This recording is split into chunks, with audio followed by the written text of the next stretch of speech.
Fam, you know what? You know how people like gloss over when you say must game. You know, you say it to yourself. Nah, it's not. And it is. It is. There ain't no two ways about it. The 40, fam. 49ers versus Jags, Week 10 preview. You make the call. See right down there at the base. You'll see the phone number and the PIN number. Get it here and give us a little bit. Oh man, I'm sweating bullets here. Niners versus Jags, the games the good guys in red and gold just cannot afford to lose, fam. That's the bottom line. Plenty of reasons behind it too.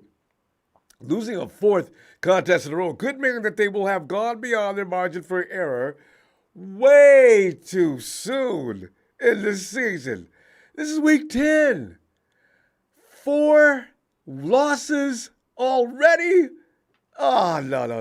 That will never do. 49ers have several very competitive matchups still ahead on the schedule. And if you think if you think the Jags are something to get nervous about, man, the Ravens ain't no joke. I've been watching some of the team we got to play next. Ooh. So this game is a must. That's what I'm saying. This is a must game win because of the fact the Hawks, I don't know. I tried to see a way they could get lucky. If the 49ers defense shows up, there should be no reason for that. And if the 49ers offense show up, there really ain't any reason for that. So, fam, this week is usually can be considered a pivotal point in the season for the 49ers. Tonight we'll go to the phones, as we like to do on Friday night, and get your observations, analysis, and prediction on what you think is going to happen come Sunday in Jacksonville. The spread's -3, which is pretty much even. For the 49ers, opening money lines, 49ers -160, Jags 140, plus 140. The opening total under 44.5 points for the bettors. That's where usually people go to bet. You got to stay away from the score. Just go the over/under.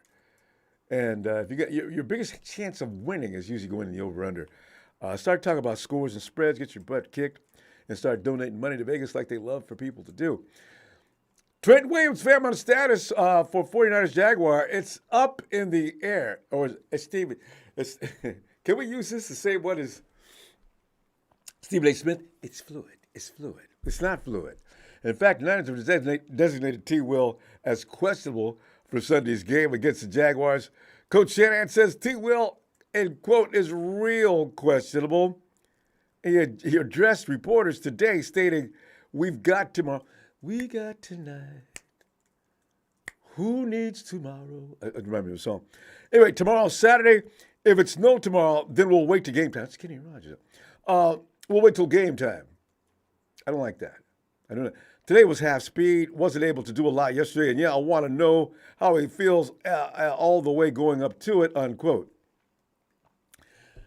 Did you see T. Will being interviewed in the locker room? I was totally bothered. He doesn't look like he's really. If Williams felt a slight good feeling to play, you couldn't keep him off the field. He talked about his right leg, ankle. He talked about how the fact is how many years he's been playing football. It's always been a problem. So it's going to flare up on him all the time, suddenly like that. When it does heal up, it's only a temporary thing. Family, if you've ever had sprained ankles, and I've had that situation, you go to the doctor for that 10th, 11th, 12th time, and he starts to say things like, "Okay, I'm going to tell you the truth. You need to know it. You sprain your ankle again. Pretty much it's already in that condition now, but it's going to become unstable." I mean, you're 16, 17 years old. What does that mean? It means you can just walk along the street and it'll just go out on you. Really? Yeah. I can't stop playing ball, Cole. Okay, thanks. And, you continue on with your life thinking as if, I'll never sprain it again. Well, Williams knows he's going to sprain it again. He's going to sprain it again after today. After this one heals up, he's going to do it again. I don't know, Phil. We really need him this week. He feels strongly about Jalen Moore. He does believe that Jalen Moore has come along far enough that he doesn't have to commit himself like he did in the Cleveland Browns game, which, by the way, is probably the game that set him back even further, having to deal with a monster like, ooh. Myles Garrett. Can you imagine? Even on his best healthy days, Myles Garrett was going to be a handful. Now, he was out there, he's kind of hurting and trying to deal with Garrett. We saw him get crushed a couple of times. So, it's kind of a very frightening thing. But yeah, he thinks that Jalen Moore will be able to handle very well. But the problem with Jalen Moore on that left side is next to him, there's no Aaron Banks against Feliciano and Jalen Moore. Josh Allen is going to have a field day. If he wants to go to the other side. Okay, you know what? Good teams know how to work out these things. My God. More bad news, too, fam. This is just today. Shannon revealed that Javon Hargrave is listed as questionable. It seems his knee acted up in practice yesterday. Oh, God. Our two most expensive guys in the trenches are both questionable? Drake Jackson was limited on Wednesday and Thursday, but did not practice on Friday and has been ruled out for the weekend's game. But, with Drake out, it's not it's not a huge deal. I mean, I got Randy Gregory and I got the machine, the Predator. So Drake can take all the time off he wants to and rest. The entire ailing story of the 49ers is Aaron Banks, of course, I just mentioned. Drake Jackson, I just mentioned. Questionable's defensive end Robert Beal. He just got back.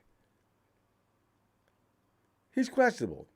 There's no probable anymore, so you're either questionable or not. Robert Beal Jr., linebacker Demetrius Flanagan, Foles, Jalen. You were talking about Jalen Graham the other day. It could be that Mrs. Graham's baby boy could be out there, especially on special teams. And Javon that got that knee. Darrell Luter Jr., Charles, man, bad news. Darrell Luter Jr., that knee came back from that knee, right? It seems he's still questionable. It's not probably all the way back. Trent Williams, of course. Samuel Womack's got a knee thing going on, too. Of course, he came back with a knee thing. These guys, these guys with these MCLs and things like that, they come back, but they're not really. We watched as our running back, Elijah Mitchell, you know what? I'm pretty sure he's still just not healed up from the first time he hurt that knee. He hasn't had time to. He's come back twice in one season. Last year, he came back twice from knee problems, right? But here's some better news, though. The Jaguars out. Zay Jones will not be bothering us this weekend, and that boy can play. Questionable quarterback Tyson Campbell. He's got a hamstring going on. Safety Andre Cisco, hamstring. Guard Ezra Cleveland. He's got a toe problem going on. Safety Daniel Thomas, hamstring. Fam, here's the thing. Trevor Lawrence is looking like a machine out there. Did you watch what he does? Trevor Lawrence is getting that ball out. I mean, I think he's second in the league getting that ball out. Get it out. Get out. They're not all short patterns. This is what I was marveling at. It's just, so the receivers are faster than I thought. Lawrence is getting that ball out that quick. That receiver is in position, setting down in the route in less than 3 seconds. I mean, that's not crazy hard to do. Your fast guys can do that. But that Lawrence knows right where to put that ball. He puts it right on the money, too. He's improved a lot. He is now clearly the best of his draft class, isn't he? The Jags D's leading the league in categories that are helping the Jags' efforts big time as well. They're getting that ball right back in the offense's hands as quick as possible. They'll lead the league in categories that are helping the Jags a lot. I mean, when you talk about thieving, these guys will take the ball away from you. You go out there and you make a mistake, they'll take it away from you. They're the best in the league at it.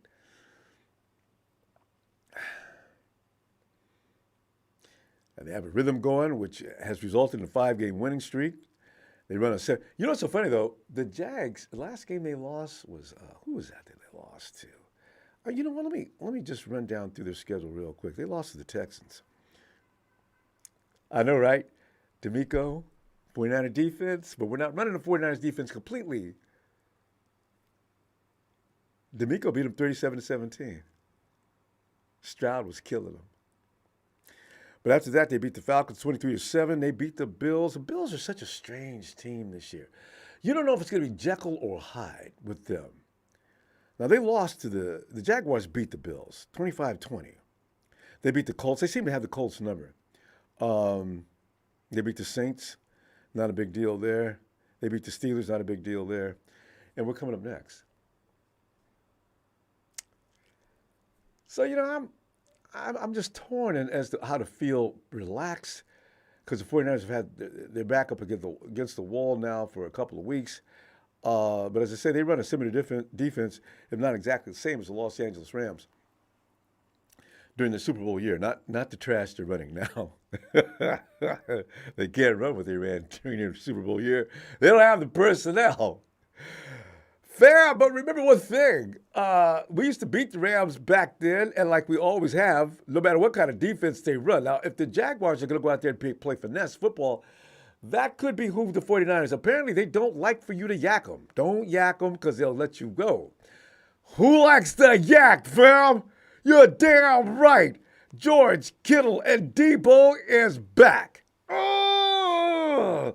And Christian McCaffrey is no slouch either. You could put him out there. I imagine Kyle's going to probably put him out there a little more in the areas where he can just go catch the ball, Kyle, that's sensible. It doesn't take a rocket scientist to figure that one out, Kyle. Get Christian McCaffrey out in space with these guys. Let Jordan Mason play, Kyle. He'll beat up that Jaguars defense. Remember one thing, though, fam. Chase Young, this year's midseason spark, as we do annually, he could make a difference in that 49ers defensive front. You see, because I know he's getting out 2.4, but if that defense does a little different, the secondary is what I'm talking about. They've got to find a way to crowd the lanes a little better than they have. The 49ers don't need 3 seconds to get to that quarterback. Not with this defensive front. They don't. But you cannot allow that quarterback to be able to see clearly where he wants to go with the ball on every snap. You just can't do it. My only concern about Coach Wilks is coming down off that booth, fam. He can't, he doesn't fully comprehend what we're doing. It's apparent to me. I don't know what you're thinking. But if he's got guys up in the booth directing him, he can't see the field completely now. That seems to me that's going to put a further cloak over his eyes. So how's he going to make decisions? I understand the party's going to go over and get into players' ears, as he mentioned in his interview the other day. He wants to go over and collaborate with guys, tell them what he sees. He wants to know what they see. They want to be able to communicate on the field. They want to make adjustments immediately in game. All that's good. But you need to know what you're talking about, and you need to know, if you diagnose anything, how to treat it. So if he's depending on guys up in the booth to tell him what he used to do himself, I'm really not comfortable with that. Well, okay, we'll see. But you know what? Never mind all that, fam. I still know the 49ers are the superior team here. Good teams find a way to get it done. I'm 30-17. Niners. I think they're going to snap out of this big time. I think Chase Young is going to make that defense get crazy. Not just him, but he's going to ignite that 49 defense to get back to what they used to do. I'm thinking Kyle and Wilks had a talk. Listen, we're going to get back to what we did. We're going to spend pretty intense sessions here on getting you up to speed on what we like to do. Now, as we go along, you can start to add little adjustments here and there of some things you might think that are a better idea. But what I want you to do is get back into what we were doing and put us back on the same page we were on before we left last year. We were ranked as one of the better defenses in the league. Now, I'm sure Kyle's seeing the same thing we're seeing. There's far too much room between the defensive backs and the oncoming receivers. We got to play up a little closer. We got to trust them. We got to let it happen. You just got to do it. You got to run that risk. You got to let Jalen. You got to let Tyler Hufanga do what he does. It's intimidating to a lot of defenses. Him bouncing around out there in the field, it messes with the quarterback's head. Let him do it. He's going to get beat every now and then, but that's only every now and then. It's not all game long. You just got to get back to some of the things that used to be effective, and the things we're not doing now are not effective. You got to do it. Oh, 30-17. I'm staying with it. I'm not going to change my mind on it either. Oh, God. Big Show says left tackle Jalen Moore, left guard John John Feliciano, center Jake Brindle, right guard Spencer Burford, right tackle Colton McKivitz. Why did you have to write it down and play? Oh my God, I could see it. It's frightening. That's a JV practice squad O-line on any other team. Our O-line ranks last, looking like this, fam. You know what, though, I like Coach Forrester. You know, every time he talks and gives interviews, he relaxes me. Some of the things he says, the way he delivers, how he's talked to guys and how they sit around and talk and they tell stories. I keep seeing a bunch of guys, Coach Forster sitting there at a campfire, roasting marshmallows and singing Goomba. Yeah, I mean, you know, it seems seconds. I really don't worry with him. I don't know why. D-Flow, come on in, fam. And Allie, too. What's up, Ronbo? Hey, T-Flow. Is it D-Flow or T-Flow? I saw something in the chat. D-Flow. D. D-Flow. Yeah. D. Yeah, my name's Daryl. Oh, Daryl. All right, so that makes it Daryl Flow. Yeah, so Daryl yeah, Flores. so Daryl Flores. Yeah. So D-Flow. Yeah, that makes sense. You know, All that right, was my nickname all the way since high school. All right. That means you was a good ball player. Anytime you get a nickname, you had to be playing ball. Oh yeah. D-Flow, I tell you what, man. You know what? I ran it down how I'm feeling about this game, what was going into. What are you thinking? The only way I'm thinking is I want to see what Kyle Shanahan can do because the team goes as far as the game plan of the head coach, knowing how to change. Besides his first 25 plays before the game and halftime, they're great. He has to know how to do the game in adjustments. Yeah. Right? That's the main thing. Because if he doesn't know how to do it, it's still what 7 years as a head coach, and still doesn't know how to adjust within the game and not putting his playmakers the ball. For instance, George Kittle. We got Deebo Samuel, Kyle Juszczyk. Put in Mason as a running back or TDP or give Elisha Mitchell, but Elijah hasn't really been doing anything. We need something to get CMC rest because it's only barely halfway in the season, and Kyle said his team looks slow. So what does that mean? That's fatigue. That's fatigue of him just running CMC, running all these players, and not rotating. He has some that and clock management. I want him to have better clock management. Like he better, like he said, he doesn't practice the 2-minute warnings, or he doesn't practice in the fourth quarter down by 14. Why not? You got to know how to distribute the play calls. We can't have 20 seconds for a hurry up offense, and we need 2 scores or down by 2 points. Basically 2 scores or a score. Right? We can't be motioning. He has to know how to. Yeah, I want him to be better of what he does, coaching, and all this Wilkes. He even said it, and I agree. It doesn't matter if he's on the field or the booth because he's not a rah-rah guy. He's never been a rah-rah guy. And if they need a rah-rah guy, where's Coach Tressert? He's a rah-rah guy. He should be more. He should be more in the mix. Because the only thing they're going to do is same thing what they do on the phone, talk to him of what's going on. He's going to show them usually like how it is. You play ball, right? You don't go with the coordinator. You go with your position coach, right? So the linebackers will be talking to the linebacker coach, right? You got the corners talking to the DB coach, D-line talking to Tressert, telling him what's going on. And with them, that's when the coaches talk to, all right, this is what's going on, which that's what they do. So to me, I think that's just a scapegoat, knowing that Kyle is only for the past 3 weeks putting up 17 points per game, and he has all Pro Bowlers on offense, and he's barely scratching 17 points a game. So everything I want to see is on Kyle, how he gets the players prepared for this game, a really good team who's on a 5-game winning streak and really hasn't let any offense score over practically 25 points per game. No, we're down. So, we're down. I don't know what the average is the last 3 games, but I got to believe it's really low compared to what it was the first 5 weeks. So yeah. Yeah, we're not producing any offense like we were. We're not, Deflo, you know what I didn't realize though? I didn't Debo Samuel, the 49ers are a team of balance. They can't really, if you take a little weight off this side of the scale, the whole thing tips over. I didn't realize that until the last 3 games. I said, you know what? And you know what? I hate to say that's poor coaching then, because we got Pro Bowlers. Look what D'Amico Ryan's doing in Texas. Look what he's doing over there. Yeah, exactly. Look what he has. Does he have all Pro Bowlers and all pros and running backs and wide receivers and tight ends? They got a good running No, back. we don't really have that. That boy can Right? Yeah. We have good running backs in what? CMC, Mason. Mason's been averaging like 6 yards per carry, and he's still not giving him the chance to run the rock. Not allowed to play. Yeah. Think about it. Like just like what Kruger said too. He said Baltimore. Now they find another running back, that they got that they're letting them in.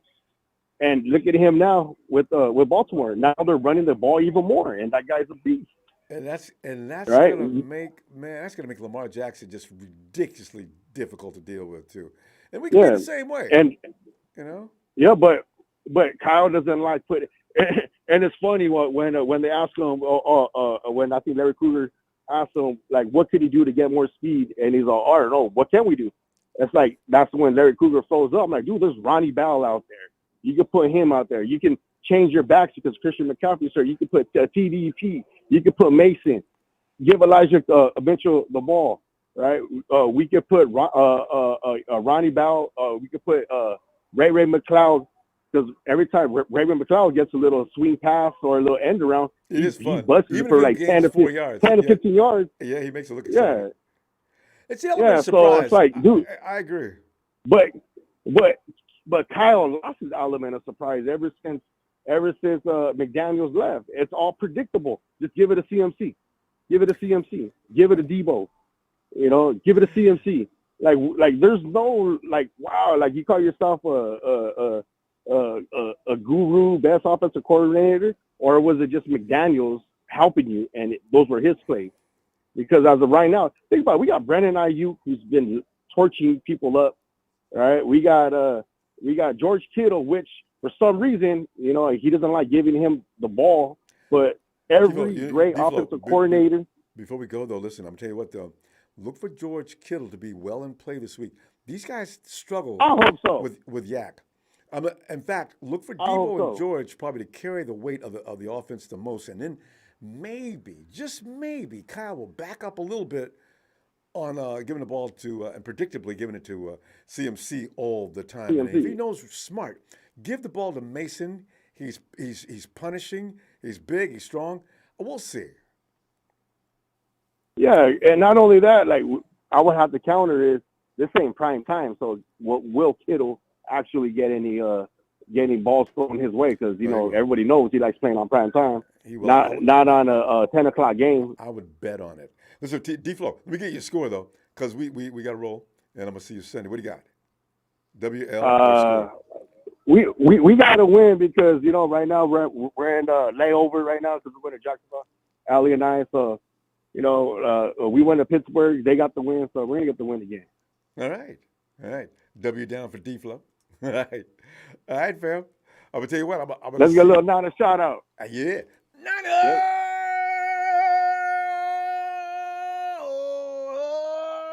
D-Flow, Ali. All right, Rob, good night. You too, fam. Good night, Ali. Guerrero. We got to win. We are still on top. Not underdog.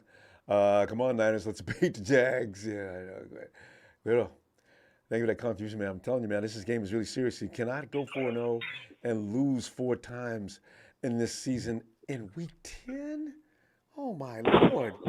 Aaron. Ronbo. Aaron, have you sized this game up? Have you got any thoughts? What do you think? Yeah, it's going to be a tough game because, man, the Jaguars defense is pretty decent. Yes. I think the Jaguars run defense ranked like 3rd best. They're up there. They're not. Yeah, They're not below 5 in any category. Oh, yeah, in in in their offense, they got pretty good weapons. They got Calvin Ridley, Evan Ingram, that running back Christian Kirk. E10. Yeah, he's good though. So defense better step up this Sunday, Well, we got or else. we got a defense that can stop all that if they just would. They just got to get back into how they played last year and stop experimenting. Because Aaron, they're playing in the 49ers are out there. Detroit versus everybody. They're out there thinking too much and not just playing. This is the problem. This is why I never want to see the defensive coordinator switched. But we got lucky because after Salah left, we got D'Amico, and now we got another one, and he's not of that group. So he's adding little things here and taking things a little bit back from here. I said, I was worried about this. But anyway, go ahead. But yeah, so our offense needs to start fast because, well, yeah, our offense needs to start fast since Debo's coming back. You got CMC, Brandon Ayuk, George Kittle, and maybe Trent Williams may come back this Sunday. He might. So, Yeah, it depends on how he feels. If his ankle doesn't swell up on the plane and all that weird thing. But they said they have some kind of sports medicine has some kind of device now to alleviate guys with those kind of problems. So if it's not too bad, he wakes up, it's not swollen up tomorrow. Sunday game time when he wakes up, as Kyle knocks on his door. Trent, how you feeling, man? How you feeling, big man?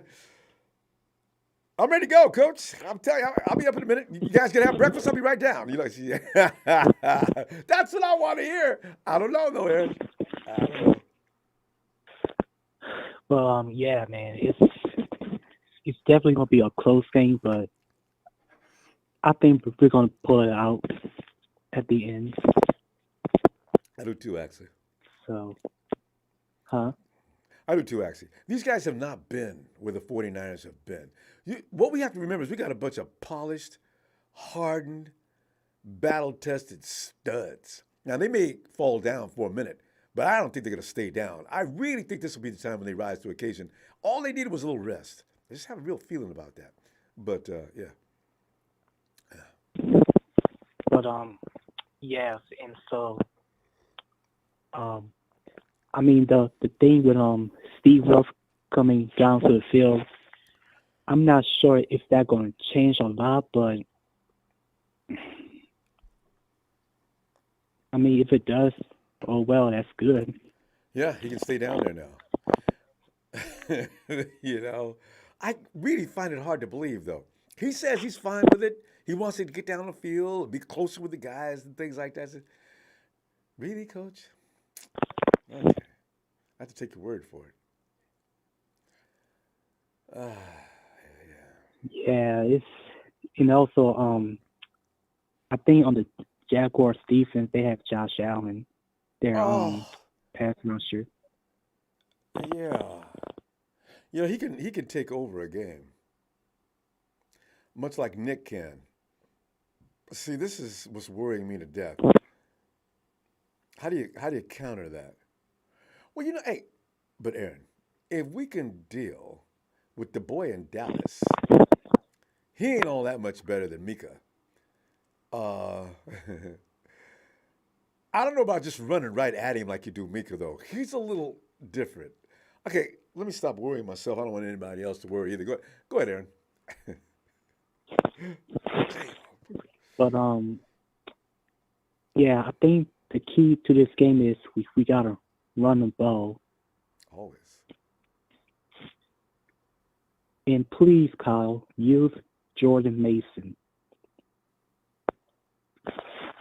Everybody agrees on that. Stop making him sound. Elijah Mitchell is not ready for prime time. Maybe a few weeks from now, but right now he needs to just recoup, keep working out, and maybe in a couple, 2-3 weeks, maybe for the last stretch part of the season, he can come out. But Jordan Mason is your guy. He's the healthiest. He's the strongest. Play. Come on. Yeah, and Mason is fast, powerful, strong. Yeah, all of Like that. he can really like, Finds yeah, the holes nicely. Yeah. Come on, man. Anyway, see, you know what's so funny, Aaron? A lot of times conversations that are being had around the Niner Empire, yeah, they seem to hear it. Or they start all of a sudden changing things. How long have we been crying about getting Wilkes out of that booth? A lot of people. I was always had mixed feelings about it myself, but a lot of people want Wilkes out of that booth. I just thought if a man doesn't understand the defense like Wilkes probably doesn't, putting him on the field is the worst thing you can do. But we'll see. Aaron, what kind of score you got here? um, yeah, I think it's gonna be close, but I got the Niners winning 28-23. That'll do. All it takes is 1 point. 28-23. All right. Put you down for that, Aaron. We'll see you Sunday. And congratulate you if you're winning loud as I can. All right, fam. Thanks, Aaron, for getting in there. Appreciate you, fam. No problem, Ronbo. All right, Aaron. Bobo says 49ers 34, Jags 20. Yeah, Bobo, that's what I'm talking about. We need to stop acting like our team ain't good. Trevor will be running for his life. I do believe that Chase is going to fire that frontline defense up. I just feel it coming on, man. Hey, David out of UK, Dave. Ronbo, how's it going? Dave's going all right. You know what I do? I gotta get a little of that picture up of Chase. And every time I think about all our other problems, I think about the fact that we got Chase Young. I said, wait, I forgot. We got Chase Young. It could be a little different. But wait, Oh, that was a steal, wasn't it? That was an nice. absolute steal. If we have him for rental, It may be only for the rest of the year, but it's a steal. Could be a rental, but if not, can you imagine Chase and Nick for the next few years? But Nick's happy for the rest of the year, and that's the main thing. Yeah. But all good. We're all good. Looking forward to the game. Hopefully we're going to get back into it. Everyone's looking happy. I think Trent's going to play. I kind of do too. I think he's going to play. They're playing it down. It's Shanahan and his mind games. They're playing it down. Hopefully the Jags will relax. We'll have to deal with Williams this week. Stuff. Whatever. I agree. Wilkes upstairs. See, the thing was, I've seen him down on the field. There was a couple of games he was on the field. Briefly or just for a while? I don't remember. And he went back upstairs for a couple of games. I don't see the big deal. What it was, it comes down to 2 plays on 2 games. The Bengals game, that's another question for another day. Yeah. But the Browns game came down to 2 inches left of a field goal, and we would have won an ugly game. The Vikings game came down to a 50-50 jump ball. It wasn't a bad call, but it just made it come down to a 50-50 jump ball. Yeah. And Moody should have got it. If he's supposed to be the number 1 cover of the league, he should have had it. Agreed. And he didn't.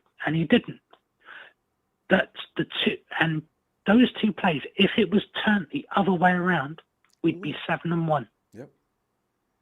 Because everybody got mad at Wilkes for calling that blitz, and no one would even question it. Yeah.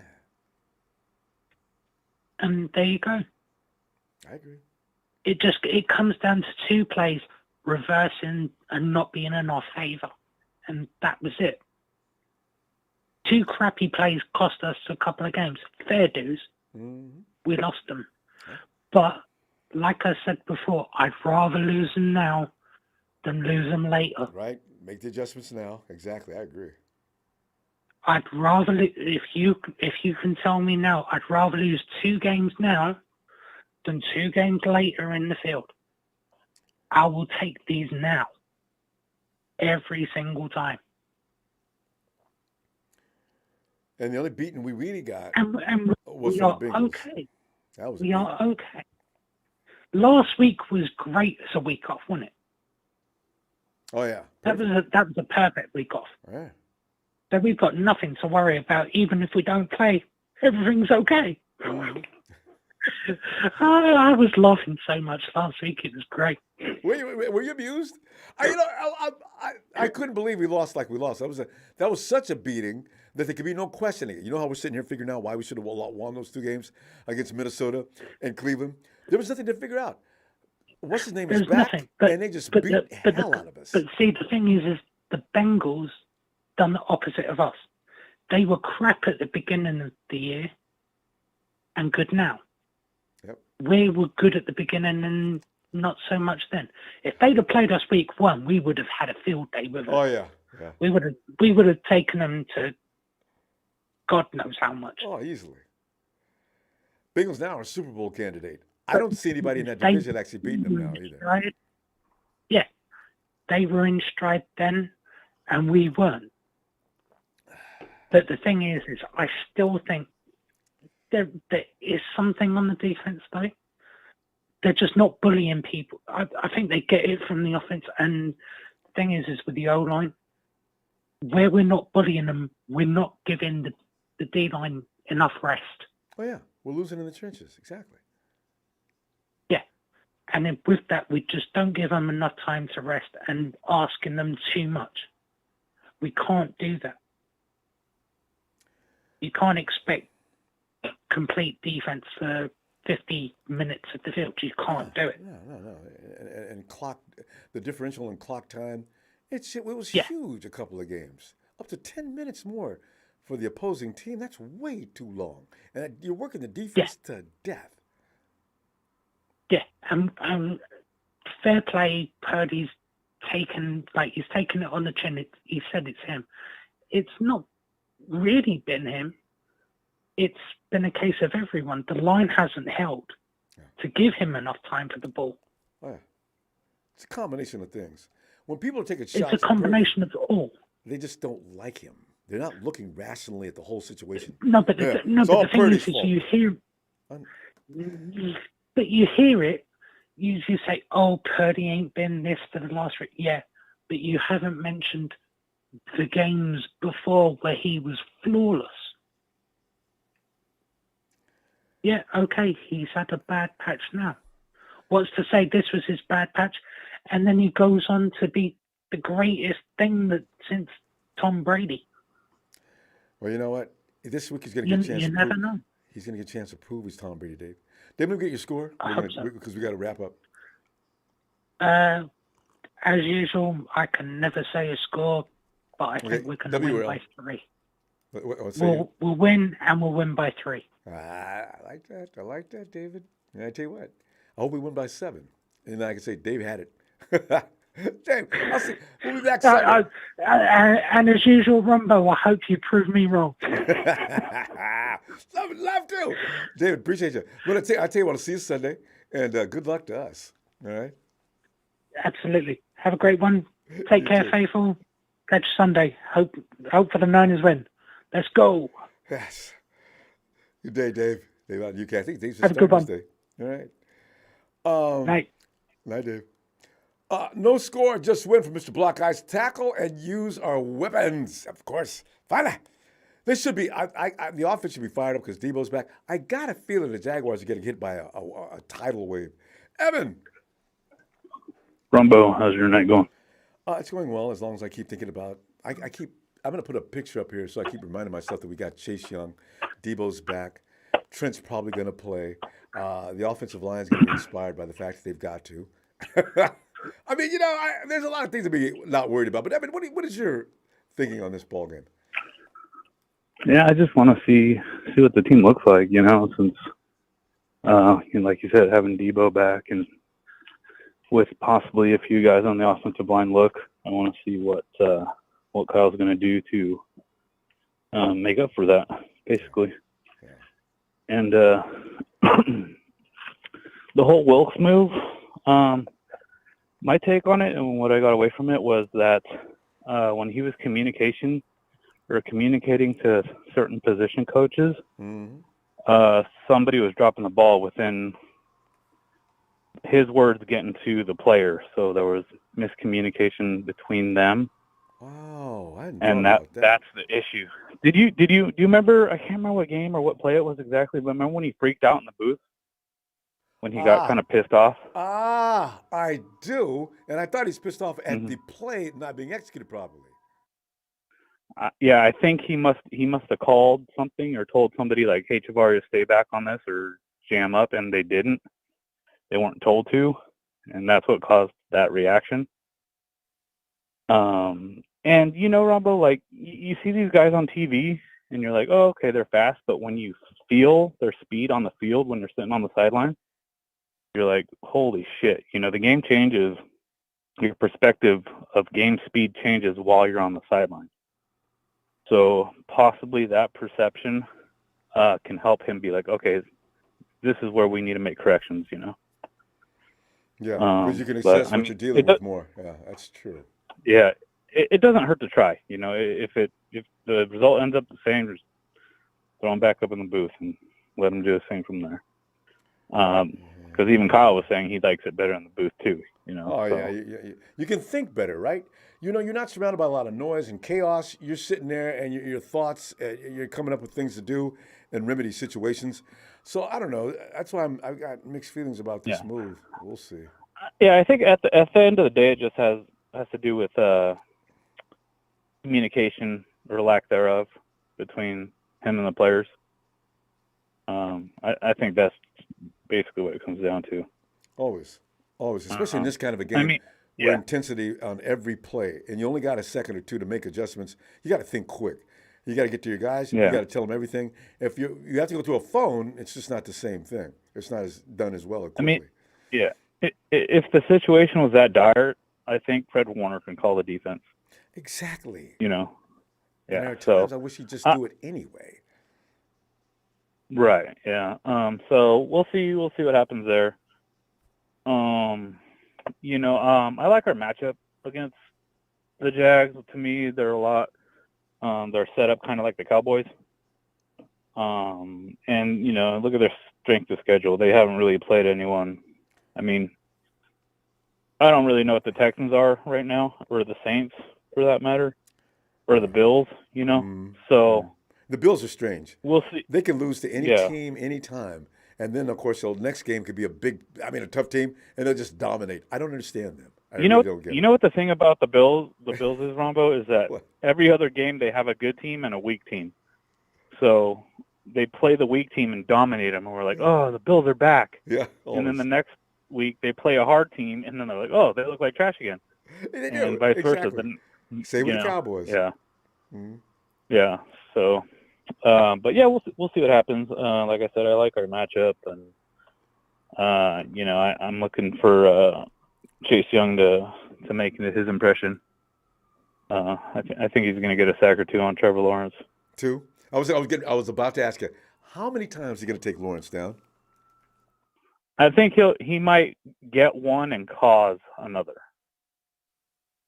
By meaning, he might free someone else up by his pressure to get to him, or run him into someone else. Run him into Bosa maybe, or Armstead.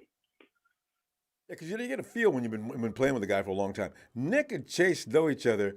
I have a feel they have a plan to get back to what they were doing back at the alma mater. I really do. We'll see. Yeah. I'm excited to see him on the field in the Niners jersey, so that'll be cool. Yeah, Evan, put yourself in the quarterback's position for a second. If you've got Nick and Chase coming at you at rampaging speeds, which side are you going to gravitate toward escaping? You can't step up the middle. Eric Armstead's there. I think I'd move toward Nick. Chase Young is huge, and that's really frightening. So that's why Nick could have more sacks this week than usual, which all he needs is two. I can't wait to see this. Yeah, I mean, as long as we fix our coverage issue, I'm sure they'll eat a little bit. But like I said, we just got to see them. It's been a while. I know they've made adjustments and on the bye week, and they're trying to figure Also, it remember out. Dre Greenlaw was taking some medication, which I did not know about until they mentioned it, trying to endure pain. Hopefully he's healed up now. He's back to being Drake Greenlaw. Drake Greenlaw causes a lot of frustration, even in the secondary area. Hopefully he's feeling good. Hopefully. Anyway, Evan, what do you got? What do you got for a score then? I'm gonna go 35-14. See, Evan, man, I'm telling you, we're thinking 49ers are going to wake up. The Bear fell asleep, but now he's being poked. I think he wakes up. Yeah. I mean, five touchdown spasms this weekend. Yeah. All right. Well, good stuff, man. Always appreciate talking to you. We'll see you Sunday, and we can say. Sounds good. Yeah. All right, fam.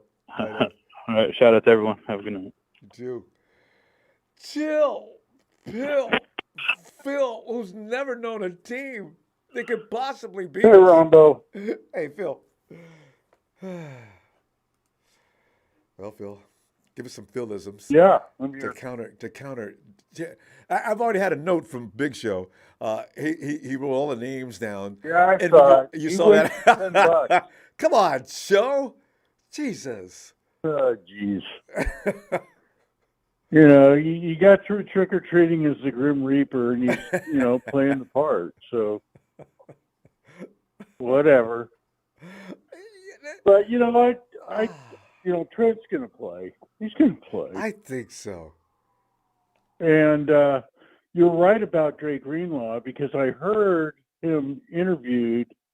I think it was Dave Lombardi interviewed him in the locker room, and he said, "Yeah, I'm pain-free now, and I can run 100%." So I think that's going to be a big help too. God, yes.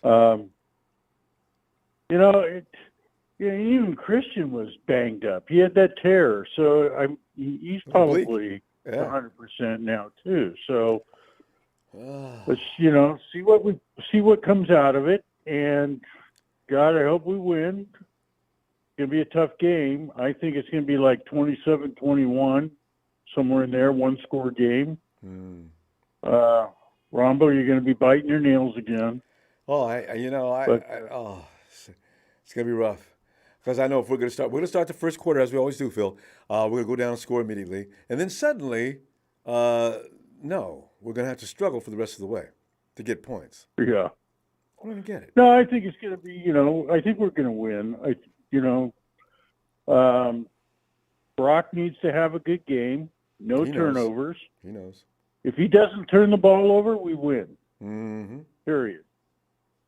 And no fumbles from Christian. And I don't think he will, because he's healed. And Debo, I looked at Debo having a big game. I do too. These guys are not good. They're finesse kind of defense too, Phil. If you're finesse defense, you don't want to play the 49ers. He's at the bit. He's ready to go. Yeah. So, and his legs are going to be strong. It was his shoulder that was the problem, but his legs are going to be strong. And well rested, exactly. So let's go. But our weakest point is our offensive line. It has been. We knew it going into the season. Couldn't afford the reason we got him. I think that's where we're going to have to draft next year to upgrade the offensive line. First round, please. You can't trade for offensive linemen. Nobody gives up offensive linemen. It's just the way it is in the NFL. And why would you? And so you got to draft them, and we're going to have to draft them next year. I expect us to draft a tackle and a center, upgrade the line, and move forward from there. Yeah. But we need pressure from the middle. We need Armstead to come up big. We need Hargrave, and his knee's acting up a little bit, but he looked okay today. They said. I don't know what that means. But he hasn't been. Hargrave. You haven't seen him on the scorebook at all lately. So he needs to come up big. He's getting paid big money. And then I think Chase is going to have a big game. He's going to want to make a statement. Yeah, he is. He wants to show his teammates that he can play. I'm here to help. Exactly. Yeah. So, watch out for him. Watch out for Nick. They're going to be psyched. The defensive line needs to come up big. Yeah. And Trevor Lawrence gets rid of the ball quickly, but Oh my God, he gets rid of you that can ball. play quick. your corners up tight and cut them off and make some picks. And also, if Trevor Lawrence hangs on to the ball, he fumbles. Yes. So, hit him, right there as he's trying to pass. He'll fumble the ball away. Hopefully, we get some turnovers. So, Yeah. Run some stunts. anyway, Like we did with Nick last year, and all of a sudden Nick was surprised. Bam! I mean, I don't see any of that it's this time year. to make an 8-0 run. Just let's go. Yeah. We make an 8-0 run, we'll have home field advantage. Yes, indeed. So Because you're right. I don't and think we the Eagles are can going to do go it. all the way to the end without losing another game. I can't imagine that. No, well, we're going to beat them one, and then there's they one. got to lose Dallas another may beat game. them I think another. they lose to KC at KC. Oh, that's right. Casey's defense. They got some tough games. They got Dallas still at Dallas. They've got they still got to play Seahawks. So yeah, they got some tough games coming up. So Yeah, it's not a cakewalk. I got to play Washington again, and Washington's probably still wondering why they didn't Ronbo, win last it's a time. long season, and we've made our little stumble, and now we got to come out of it and hit the ground running and go. Well, we've done it a couple of years in a row, so let's see if we can do it a third year. Yeah, heck, we were 5-4 at one point in time. They made it to the NFC Championship, so it's Both of those season's CCG not championships over came yet, from we by came a from long behind. way. Yeah. So at We least just have no room for error. That's all. yeah. but- See, that's I hate that in week 10. Ooh. Well, just means we got to do it. That's all. So, and I we feel will. like our guys play better when they're under stress like this for some reason. I think they're cruising along, just winning too You know easily, what? and they got Teams laid do. back. Teams react when they're under pressure. And the Niners have done it year in and year out. So let's have faith. I do. All right, Ronbo. You just gave us your score, right? What 20? What was it? What was that? You just gave me your score, I think. What was it? 27-21. 27-21. All right. I think it's going to be a one-score game, but I think we win. Yeah. All right, Phil. I think we'll win too. I'll see you Sunday. All right, Ronbo. Appreciate You you, Phil. take care. You too. All right. Later. Later. Bye. Bye, Phil. Let's get the leader of the Dragon Clan here. Hey, Papa! Papa! What?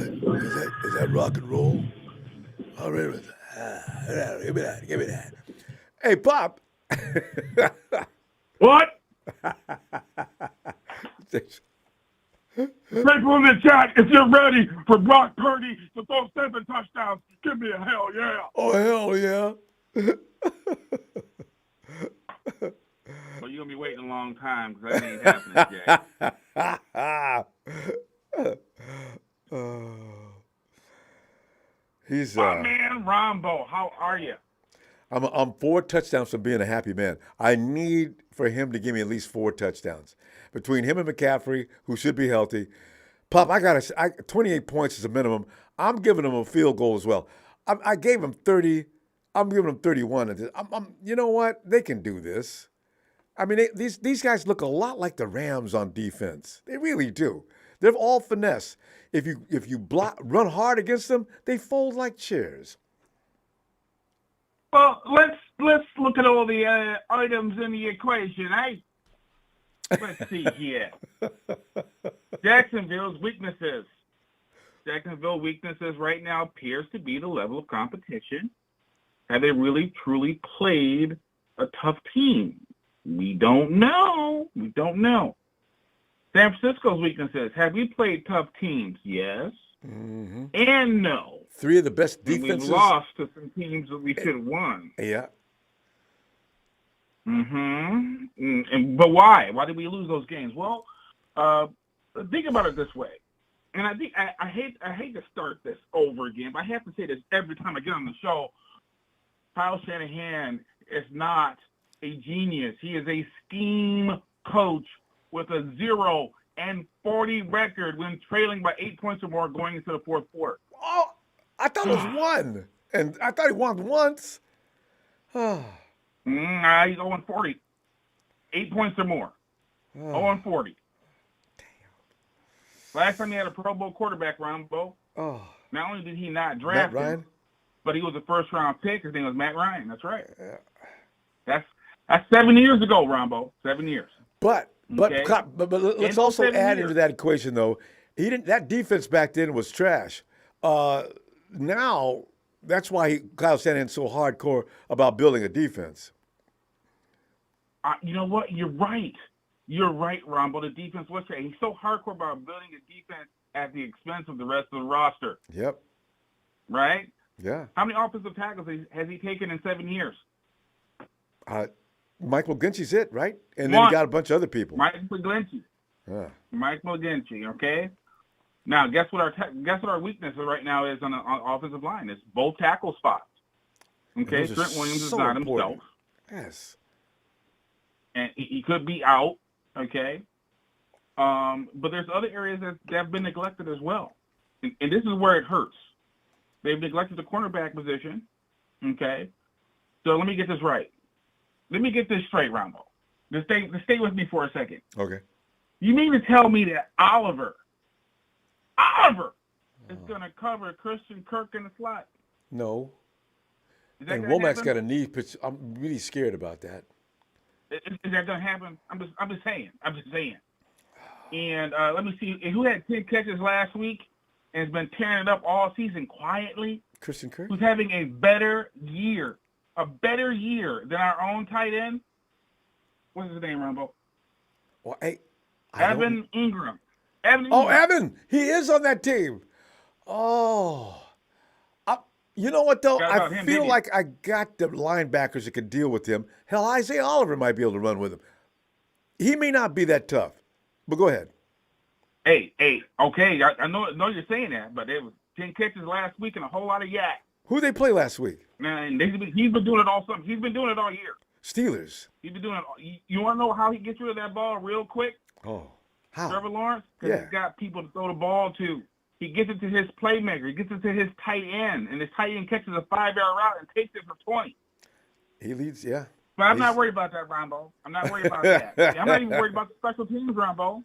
I'm not worried about the special teams either, Ronbo, because guess what? If you got a rookie kicker, you got to expect him to miss some kicks. So I'm not worried about him. It is what it is. I got to live with it. Okay? I'm not worried that we got to travel across the country. I'm not also worried about the injuries that we currently have. I'm not even worried about our offensive coordinator and our completely neglectful head coach. I'm not. You know what I am worried about, Rondo? I'm worried about 7 years of putting all of this capital into defensive line, and we are getting an absolute fuckle for nothing. We're getting nothing. Zada. Zilch. I am worried about the pass rush, Rombo. 7 years in multiple trades and free agent signings, Rombo. We should be leading the league in sacks. We're not. But guess what, Rombo? Here's the good news. Okay. Ready for the good news? Yes, please. Ready to be optimistic, Rombo. Oh, I need it. Because I know a lot. I do. I admit it. I know a lot. But you know who knows more than me? Who's that? Vegas. Yeah. And Vegas gave the Niners 3 points. So for that, Faithful, the Niner Empire, Rombo Sports, and production, we need to be optimistic because Vegas said 3 points. And although I am picking the Jaguars 21-20, that is still within the realm of that 3 points. Yeah. So bet freely, my friends. Bet freely. Because Vegas is very rarely wrong. And they have a lot of intel on both teams. I know Trevor Lawrence is nursing knee injuries. Okay, he don't want to take off. 21, okay, but he 20. will if he has to. They got ATN. He's like basically a version of he's a 10 version of McCaffrey. Yeah. I don't, Pop, we gotta go. 21-20 Jags. Hopefully, yeah, it goes the other way though. But Pop, man, I tell you, we cannot lose It 4 will go games. the other way, Ronbo. We cannot lose 4 games in I a row. just can't look at.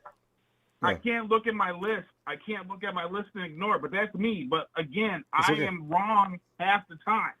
Vegas isn't. Probably. So be optimistic, Ronbo. I am. I'm always Vegas optimistic. knows something. They always do. Oh, Bob- and by the way, their head coach was a backup for Brett Favre in Green Bay. Our head coach was the backup ball boy for the Denver Broncos.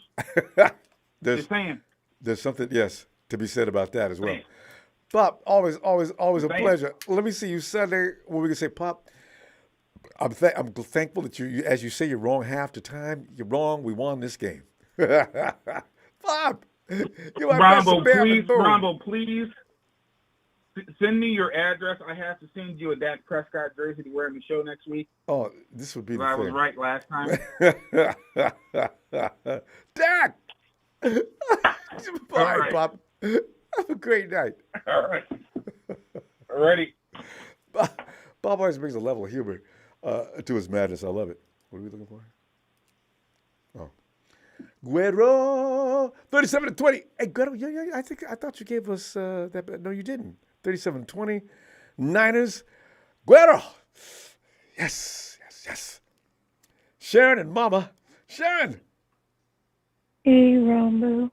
Hey, Sharon, you sound a little concerned, a little worried, fear in your voice. Oh, no, I'm sick, so. Oh, sorry. Yeah. Well, is it getting better, I hope, before Sunday? Yeah, it'll be better for Sunday. All right. Well, Sharon, we have ran over a few things. What is your assessment on this ball game? Are you worried about what's going to happen? Are we going to be able to stop Trevor Magic? I know exactly where to throw the ball in every snap. What are you thinking? I think Trent Williams is going to play. I think that keeping that covered, but out there. Maybe. He worked out 2 days. It wasn't that good Yeah, yesterday, but because he he worked was out today. Okay. working. Yeah. I saw the video with him out there, so. Oh, I'm not seeing any videos. Did he look like he's moving okay? Yeah. Because you can't weigh 300 plus pounds on a bad ankle and move around. Yeah. Around everything. Anyway, Play. we got a lot of people coming back. I'm worried about the slot. But, And Christian Kirk. yeah, I'm worried about that side too. But I think we can beat these guys. I mean, they just can't shoot themselves in the foot. Especially nearly If fully they healthy. want this, they need to fight for it. But I think they're going to fight for it. I don't think they want to go 4-5 or anything like that. So I think we'll turn it around. We'll see what the changes does. And the rest, which is first and foremost. Yeah, the rest. Yeah, got to battle the rest. But I think we'll pull it out. I hope It's so. We going to can't. be tough. It's going to be close, but we'll get it, hopefully. And Moody better not miss no field goal either. I'm going to kick his butt. Well, the defense just has to get back to what they used to look like. Yeah. The quarterback cannot feel But I free to think throw the ball whenever he wants or wherever he wants. And I think play too, but by adding Chase Young, I think that's going to make the defense maybe a little bit better. What he does, but Up front, yeah. I think, so. I'm more worried And I about think this. he'll have his first Niner sack, Chase Young. This weekend. Get two, Chase. Mm-hmm. Get 2, maybe 3. You never know because the dude is fast, scary. Well, you know what? The Texans beat up on the Jaguars. Something terrible. If the Texans can do it, we can do it. Yeah. I don't think it's all of what they're making to be, because if we can beat this, then we can do it too. No doubt, but we can't play like we've been playing. No, we can't play like cowards, or we can't play like little wimps. We got to go out there and fight for it. I think they were genuinely tired too. They said they were. Mm-hmm. Yeah. This schedule going Yeah. back and forth, East Coast, West Coast, it wears them out. Yeah, that's like jet lag and everything else. So. We got two guys that are healing up. You got Dre Greenlaw and Christian McCaffrey were ailing while they were trying to play. They're not ailing now. Now, bye week, we got everybody back, I think. Yeah. They should look like the first 5-week 49ers. If they do, Jags it might start out a little slow in the beginning, a little struggle, but I think they'll make the adjustments during halftime and everything else and come back like they always do during halftime. But if we don't have to sit there and fight with the refs and cheat. They're going to try to exploit our weaknesses. They know if they put Christian Kirk in the slot, it's going because to be a problem. the refs are gonna point some penalties out when it's going to be bad calls, knowing it wasn't that, so they can give it to the Jags because they're at home. Yeah, we get that every week, though. I mean, there's nothing new about that. Oh, We have to learn to work around that. Nope. We got this. We got to get that run game going. You know, here's the thing, Sharon. We got to get that run game going. It can't just one here and there, 3 yards. Yeah. Just don't let up on the game. Keep that poise and that energy and just go out there. So I think. I can't remember if they're real good against a run, though. They're good at taking the ball away, but you need to throw the ball. If you can go underneath the Jaguar defense all day long. It's when you try to go deep downfield is where they'll eat you up. And what do? We love to work the middle of the field, Sharon. You know what? This could be interesting. Maybe it's a high-scoring game on both sides. I don't know about that. I don't want them scoring a lot, but I know if they're not going to watch the middle of the field, they're not going to. They play a lot of bend and break. If they do that with Kittle and Debo, they're going to get hurt. I just hope they do. McCaffrey said, "Well, you cannot give them." We can all be if they can go out there and prove us wrong with the high score, but I'm getting low score. I'm not getting it to be that high. Sharon, what do you got for a score? 24-20. 24-20. Okay. How about Mom? Mom says 27-17. Yeah, Mom, all right.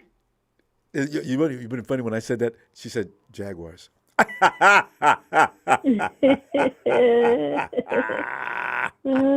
have shut me up. Yeah, Rob, I know you're going to be biting your hair. Yeah, I'm pulling your teeth. Laying on the floor. And everything else. Leaving my chair. Okay, it's going to be rough. I know it. This is a good team. They've won. They're not 6-2 for no reason. They've actually been playing. Right. We'll see. All right, Sharon, you and Mom have a great night and look forward to saying, yes, right. Sharon, we got past Alvin. All right, let's do it. Yes. I'm telling you. It's fighter, but I think we got this. We should. We're a better team. All right. Sharon, y'all have a great night. I'll see you Sunday. All right, Ronbo, you too. You do. Thanks, Sharon. Night, Mom. Yeah. And hey, Matty. Ronbo. Yo, Matty. What's up, buddy? Matty, Hey. The more I think about it, we need to stop worrying and respect our team. Okay? Let us stop thinking that the Jaguars are better. I'm done with that. I just keep thinking about that pass rush. And we're going to make some defensive adjustments in that secondary and crowd those lanes. And if that happens, Matty, doom for one Trevor Lawrence. Okay. Buddy, we're going to come out and dismantle them. I think we just need to come out and punch them in the face right away. Because they're not into roughhousing. They're a finesse team. What do we do to finesse teams? Yeah, they're a little soft. Yeah. Well, you finesse. And, having Trent Williams back is going to be critical. I think just even for the mental status of Brock Purdy. Yeah. Yeah. I mean, because that dude manhandles other human beings. It's just crazy. I know, right? He's a freak. One of the greatest of all time, if not the greatest. So, if Brock feels confident on that side, I think he made a lot of – we saw some bad throws. But people have to understand, Brock was under extreme duress, and he's only been in the league for now what may equal to one season. So, that's why I'm not mad at him. He's talked about it. He told you what he did wrong. He knows. Well, and I know we need Debo back. I know he's a critical piece to the team, but I'm convinced, like, if we could only have one player back for the coming up set of games we've got going, I would say let's get Trent healthy. You know what I mean? Like, Yeah. it's not that I don't want Debo, but it's like I feel like Trent is just a little, because we have enough weapons. Oh yeah.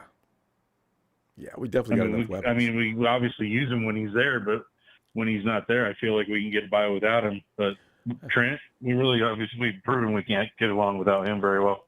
I know.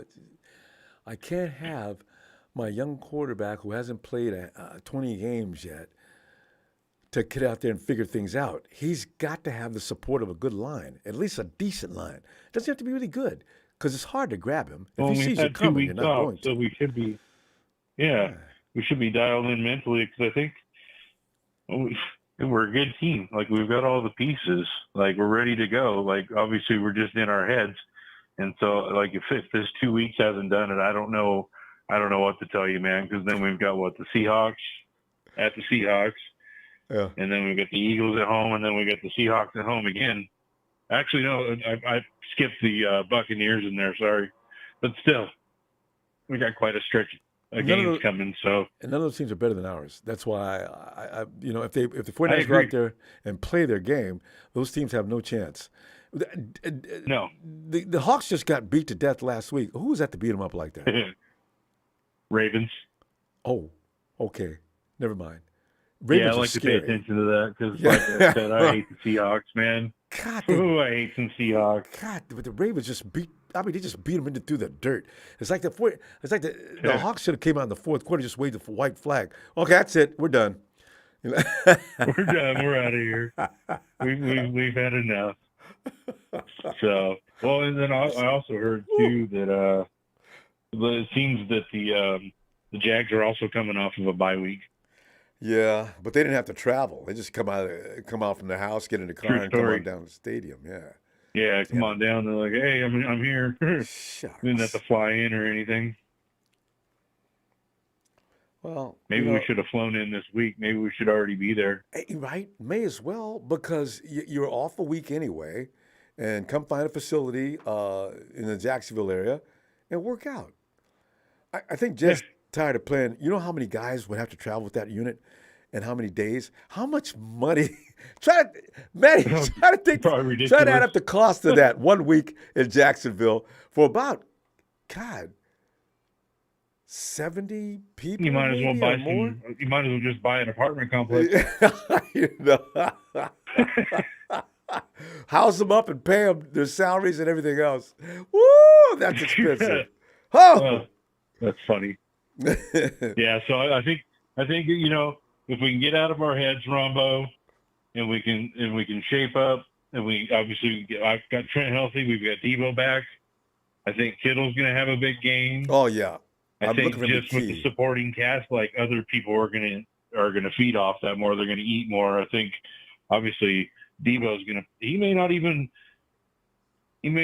have a lot of targets, but just his presence being out there is gonna be a huge deal. You have to account for him. It's like he's out there. You can't just ignore the fact that he's on the field, man. Huge. He's a game changer. If he gets the ball, look out. If he's in space, look out. Yeah. So, I can't wait. I'm excited, man. I think we're just going to pick them apart. And, if Brock, I don't know who said it. Maybe it was Phil. But if Brock doesn't turn the ball over, we're going to win this game. Yeah. But these guys are good at taking the ball away. That's what's really scary. So we'll see. It's just, let's just not let that happen. Kyle, keep it safe. And one thing Kyle wants to do is be conservative. Yeah, so we'll be okay. We're going to run the hell out of the ball, though. Yeah. I already know that. Because Kyle doesn't want to put that ball in the air. We need to establish the run game right away.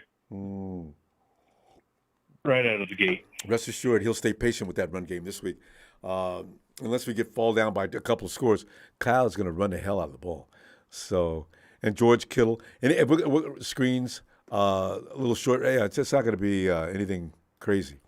So, I think McCaffrey's going to have at least 2 touchdowns. Oh, yeah. That's what he does. Score-wise, Yeah, Hill's going to score big time. He's going to have at least 2, I think. But I was thinking about that, just kind of listening to everybody else, and I think I've got us locked in at 34. I think they're going to come in at like 24. 34-24? That's where I'm at with it. Yeah, it's going to be. I mean, they're going to get tired before we are going to get tired, I think. You know, because you talk about a team that's going to be real tenacious this week. And plus, Chase is going to be out there firing up that defense. I really do feel good about the addition of Chase Young because I think he's going to it's going to be an adrenaline, injection. Oh. Yeah, I didn't even say anything about that. Yeah, I think he's going to be a great addition. It's going to be some great energy because then you got to account for him too. So, and if I'm on exactly. How do you plan for all this? And if I'm on that team, we got the and I team, see bro. Chase Young, we are the real deal. Damn right. Matty, I'll see you Sunday. All right, buddy. We're going to celebrate. Yeah. All right, bro. All right. Yeah, bro. All right, buddy. Good night, man. Night. Shabazz.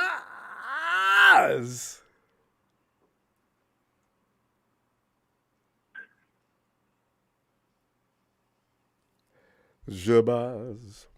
Come on in, Shabazz. We got to have Ronbo. Shabazz on Friday night. Shabazz. What's Shabazz, happening, baby? talk to us, man, because, you know, we waiting on you, man, because Shabazz has a plan, because Shabazz is not losing a fortune every year. The man plays he plays everything. Vegas is hating when Shabazz even puts his bets down. Shabazz, what are you thinking? Ronbo, I'm thinking that we're in a panic, and there's no need to panic because we're at full strength. I'm thinking Jacksonville do not score 17 points. Ooh. I'm thinking the final score is 31-20 if they lucky. Okay? We're going to put up points, and Poe Trevor going to be running for us. God bless in life. He's going to be on the run. Okay?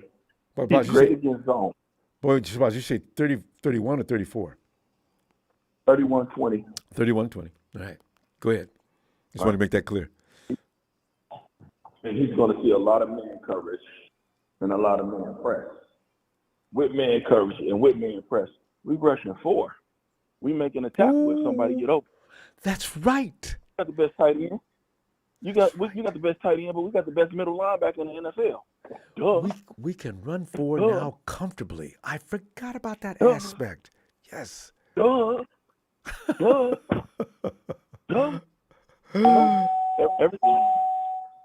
Everybody talking crazy about their fears of what can happen and what's not going to happen.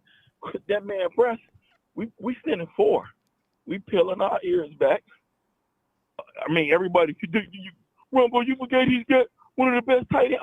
What the heck is Fred Warner? That's what I'm saying. I think a linebacker should take care of Evan. Yeah. And Dre's not hurting anymore either. And Dre's not hurting. That front 4 is going to generate so much pressure. And like you said, where do you go, right or left? Who do you double team? And if you step up, Javon and Armstead is in the middle. And they're in the middle, man. 31-20. I ain't arguing with nobody. I ain't even finna go through none of that. You know what I'm saying? Because everybody's so sensitive, but I'll call back. And when we do what we do Sunday, excuse me, I digress. I said, Ronbo, I told you so. Ain't nobody finna put up no points. None. It's over. I'm going to call back, and in the background, Ronbo, you're going to hear me playing that Chrisette Michelle song, Epiphany. It's over. Over. Hey, the great Bazzini brought up a point that I neglected. There's no right in void any longer. Right. The 49ers can comfortably run 4 and send the next 7 in positions where they can cut off them little easy passes that everybody's been doing after they figured out that we have a right side issue. Ain't got no right side issue now. In fact, it's one of the most dangerous right side issues covered in the NFL. Yes. In the NFL. And not only that, Ronbo, expect to see this from Wilkes. And out the wide 9. On 3rd and long, we'll switch Armstead out and line Nick and Chase up together and put Gregory on the other side. Oh, I forgot about Randy. Oh, Oh, that's the NASCAR. That's the NASCAR Ronbo. defense. Oh, we can run it. What happened? What happened when you put Nick and Chase together on the same side? That's just So scary. Armstead out, put Hargrave right there, and let Gregory go on the one side. Come on now. Come on now. Hey, Come on hey, now. for the NASCAR rush, you know what I think I'm going to do? I'm going to let Hargrave have a seat, and I'm going to put Eric in the middle. I'm going to go ahead. You got Nick and Chase on the right side. Randy's on the left. Now, we're a little light, but bullet fast. Ooh. It's going to be in my Bernie Mac voice, Ronbo. Trouble, trouble. So many options you could do with that defense now. Mm-hmm. People don't know. Yep. They're going to find out. They're not realizing. And they're going to see that because now we're going to generate pressure like we did in 2019 with that front four. Yeah. And everybody else to stay back. He's going to get a lot of man looks. All that zone that he like, when he going to, okay, catch the ball after you didn't ran a 2 or 3 yard and watch Greenlaw and Fred go ahead, blow your nose for you. Come here. Come here, little fella. Come here. Ain't going to be no catch. Come here. Come on now. Yeah, no. And I'm going and I'm calling this. Talanoa will get a pick this game. Yeah. Let him go back and be in Talanoa. Exactly. Talanoa will get a pick this game, Ronbo. We will get sacks, and Hufanga will get a pick this game, whether it's a tip pick or a straight pick, and then I'll call. And then, Ronbo, you'll say the great Barzini told us not to worry at all. And reminded everybody, hey, we ain't got to put no 5- and 6-man box up front now. Oh, unnecessary. We got 4 guys, and I love that NASCAR package to death. I forgot about Randy Gregory. Yeah. Ow! God! Yeah. Oh, that defensive front is scary.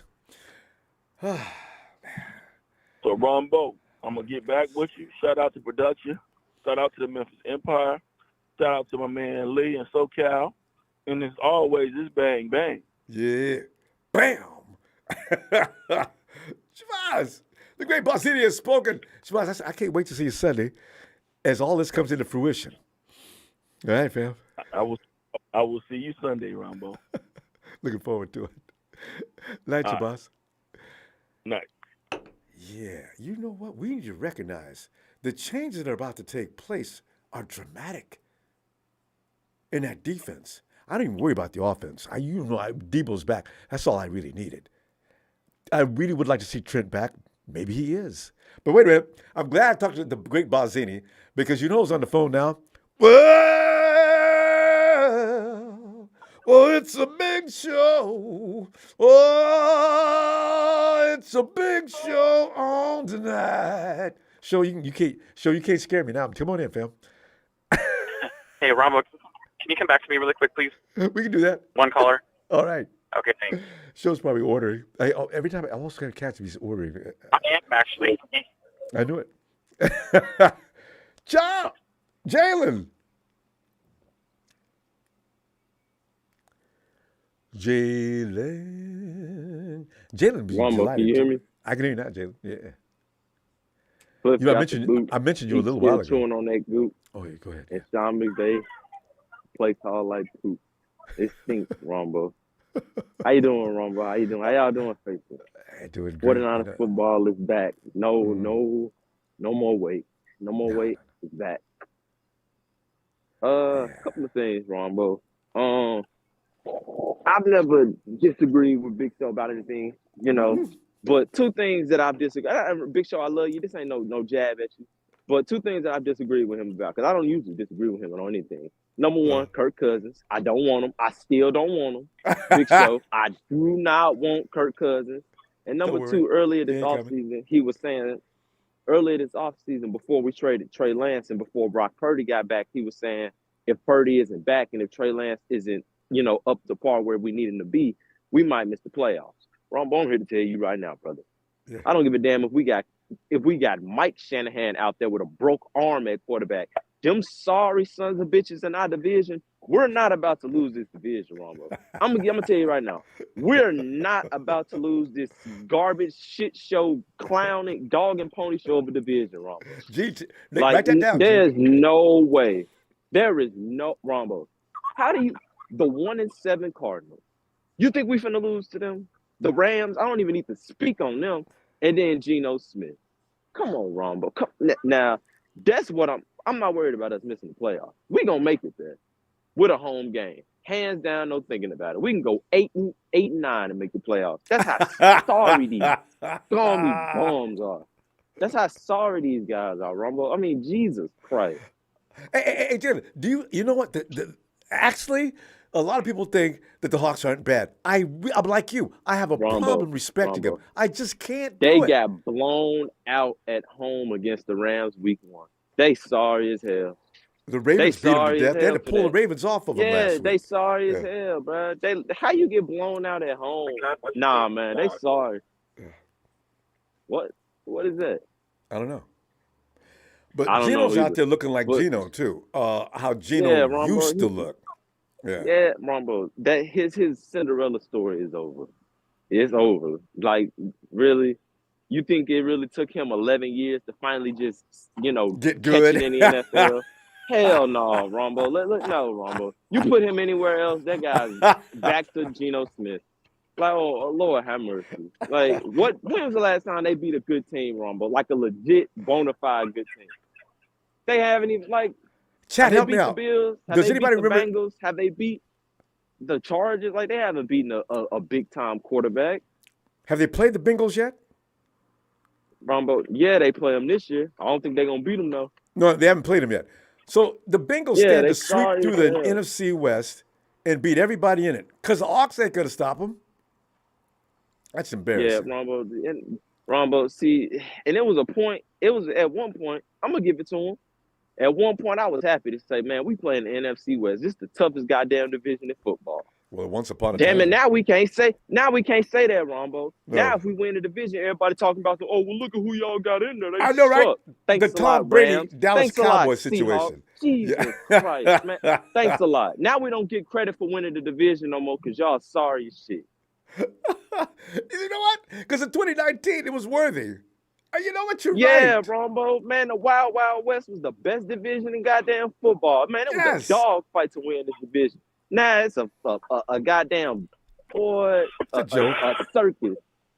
Yeah, you know we should call the NFC East the NFC least. What kind of name can they call the NFC West? Lack of the best. I don't know, Ronbo. Without the best. Lack of definite. Yeah, Ronbo. This whole division fell off, man, in just a year. Jesus. I hadn't thought about that. Ronbo, but our division is crap. Yeah. I mean, no matter what we finish the record in, we're gonna make the playoffs with a home game, Ronbo. Yeah, but we need to be weird. And honestly, yeah, I wouldn't mind the Cowboys winning their division, Ronbo, because if it comes down to us going to Dallas in the NFC Championship or Philly, I'd rather go to Dallas. Same here. Because we're living rent-free in the Dallas Cowboys' head. Dak wants nothing to do. Yeah. Dak gets up and talks in front of the media, all kind of, we know who we are and we're discovering. We've never been anything but confident. Dak, shut up and sit down. Yeah. What are you talking about? Ronbo, So anyway. I hope we done using, first of all, Steve Wilkes. I think he about 56 years old. Y'all gonna be feeling real, real bad. Y'all asking him to do all this screaming and hollering on the sideline. Now, Ronbo, Brandon, And standing up for a black whole don't full crack. course. Black don't crack, Ronbo. Black don't crack. But that stress do add a couple of years to our lifespan. You know what I'm saying? Y'all want him out there doing all that screaming and hollering, and when he pass out on that field, then what? He almost 60 years old, and y'all want him out there screaming and doing all this extra jumping around. Jen, he ain't gonna do it. It's not his saying. style. He's not a vocal, emotional, big personality person. Ronbo, if Wilkes look like he about 70 years old, he don't need to be out there doing That's all what I'm saying. that. Let him play his style. And you know what? You don't Standing see up and Belichick walking out around there all doing day that. might wear him out. No. Well, come on, y'all. He's not D'Amico. D'Amico like 30 something. Yeah, and D'Amico loves jumping around and getting crazy. Yeah, I mean, y'all can't. Come on now, like that. Yeah, Really? This is similar to what Chase Claypool was saying a couple of years ago with the Steelers. They need to play music at practice. We need a hype guy on the sideline to get grown men to do their job right. Come on, man. Like, But they got mad at Claypool for that. You know, Claypool's a good football player. Why is it that people keep shuttling him from one is team to he? another? What in the world is he Is saying? he? That dude can play. Rombo, that's a Pittsburgh thing. I think it's because they saying Pickens starting to say some crazy stuff. I think it might be a Pittsburgh thing because they saying Pickens. You got AB Pickens. You know, Juju started to kind of fall Juju off. wanted to leave too. I don't know what. Yeah, I don't know what's going on with Pittsburgh and they wide receivers, dog. That's CTE or whatever it is. It's wide contagious. receivers. Yeah. I wanted Claypool out of the draft, and now he's all over the place, and people are scared of him, calling him toxic. Oh, damn. Yeah. My time ran out. Jalen, what do you got for a score? If Debo's playing right, Ronbo, Debo like we know is for sure he's playing. definitely playing. I think I'll give it 28-21. I mean, Ronbo, dude, they done made me. Remember we got Chase God, I'd give us 28. I'd give it like 28-25. It's gonna be at least a 1 touchdown 3-point game, but I can't give us 30 just yet, Rombo, because we've been scoring 17. Yeah, like I say 28-21. But I mean, at the end of the day, we still the kings of the West. Kyler need back, so he ain't got to rest. And Gene D and Rudy, I ain't heard from y'all, but the 49ers gonna be the best. Rombo, y'all don't worry about the winning the division or making the playoffs. We must forgot we ain't got the Bills in our division. I mean, it's the Cardinals, a top 3 pick next year. It's the Seahawks, Geno Smith, a journeyman, and then our hoes, the Los Angeles Rams. Come on, y'all. Like, we're going to win this division 6-0 again, 12 straight. You count on that. All right, Jalen. I'll tell you what, I'm going to see you Sunday, and I can't wait. All right, fam. There he goes. Jerry needs to do stand-up when it comes to talk about the 49ers and other teams. He need to be paid. I got to do it again. Oh, it's a big show. Ooh, it's a big show on tonight. Show, are you done? Yes, I am. You know, Rombo, if I had smoked dope, I would love to know who you guys' weed dealers are because I seriously would like to fire mine because I think I need to hire the guys that you guys have because I think it's messing with my feelings. Like, I really, truly do. But quite honestly, the product I've been seeing on this field lately is not living up to my expectations to where I think we're going to be hanging a Super Bowl banner this year. Yeah. That's what our owner said that we do. We hang Super Bowl banners, and it's been 7 years. Where's the Super Bowl banner? I was more than that. You built this juggernaut defense the past 7 years, and you neglected the offensive line the past 7 years. You drafted Michael McGlinchey, who you put at right tackle, and his natural position is left tackle. You can't. You have to be balanced in the trenches, and right now we are not. The balance is leaning towards the left side where the defense is, and the other side, the right side, is high up in the sky like you guys are tonight, thinking we're scoring 30 points against a really good defense this coming weekend. And that's our offensive line that's high up in the sky right now. That's throwing our team off balance. We scored more than 30 against the Cowboys. That was supposed to be a good defense. Oh, my God, Ronbo, come on. The Cowboys are a joke. Let's be real. The Steelers are supposed to be good defensively. We stopped it. We got. They're not going past round 1 in the playoffs. Come on. You say the Jaguars haven't played anybody. We haven't played anybody yet. No, I didn't say that. I just said that they beat the Bills. No, people on here tonight. People on here tonight have been saying the Jaguars have not been playing anybody. We haven't played anybody that are really Super Bowl contenders. They're pretenders. Yeah, the Saints. And that's what we're looking like right now. We're not playing hungry, Rombo. We truly, really are not. So they were If you look at the Eagles, I don't know. No, do not come on, man. So the schedule is really you're getting paid brutal. hundreds of millions of dollars. You're getting paid hundreds of millions of dollars, and you're telling me, oh, they're tired. They've been traveling a lot. Okay. Get out of here. If you didn't have them Come breaking on. timelines, so I'm telling you, it has an effect. No excuses, man. No excuses. All right. No excuses. All right. I will give them no more Eagles are excuses. playing We're going to win. The Eagles are playing hungrier than we are. It really does look like that. And they look We're like not crap. playing hungry. Yeah. We're not playing hungry. And our offensive line is a joke right now. It really, truly is. They have all pros across their offensive line, and the Philadelphia Eagles do. They have all pros across their defensive line, the Philadelphia Eagles do. And Well, how do they do that? They drafted right, obviously. Yeah. And you expect us to go in Jacksonville, who the Jaguars are a completely, totally different looking Jaguars than they were back in 2017 when we played them. They aren't hotheads like they were back then, blowing up on the sidelines, yelling at each other. They're a well-disciplined team now under Doug Peterson. They're a well-oiled machine. They have talent all across the board like we do on offense, and they actually know how to utilize it. They utilize their talent unlike we do. They utilize their depth unlike we do. I'm keeping this. You know, I'm going to cut this out and make a little 60-second short show pumping up the Jaguars. 49ers beat them 46. They're not a joke. They're not a joke, Ronbo. I know. They're not a joke. But show, you're making them sound like they're These invincible. these are big men that we're playing this weekend. They're not the tiny kittens that we saw in 2017. Yeah, but sure, and okay, you actually okay. blew up that entire roster. You talked about the offensive line. Where else do you see us being weak? The defensive line. Where have they been? They've been getting pressure, but where are the sack totals, man? You right do now, the realize sack leader is Chase Young, who we you just do acquired. realize we're no longer – we got bookends now. We don't have one side of the bookend. You do realize that. No, we pay these guys hundreds of millions of dollars to get to the quarterback, and they haven't been getting to the quarterback lately. Show, did you know that we got Chase Young on the other side of the line now? You know about that. Okay, and you think that's going to make a big of a difference? Like hell Javon Hargrave is going to make – No. Okay, we'll see about that. We God, thought yes. Javon Hargrave was going to make a difference, and he really hasn't been.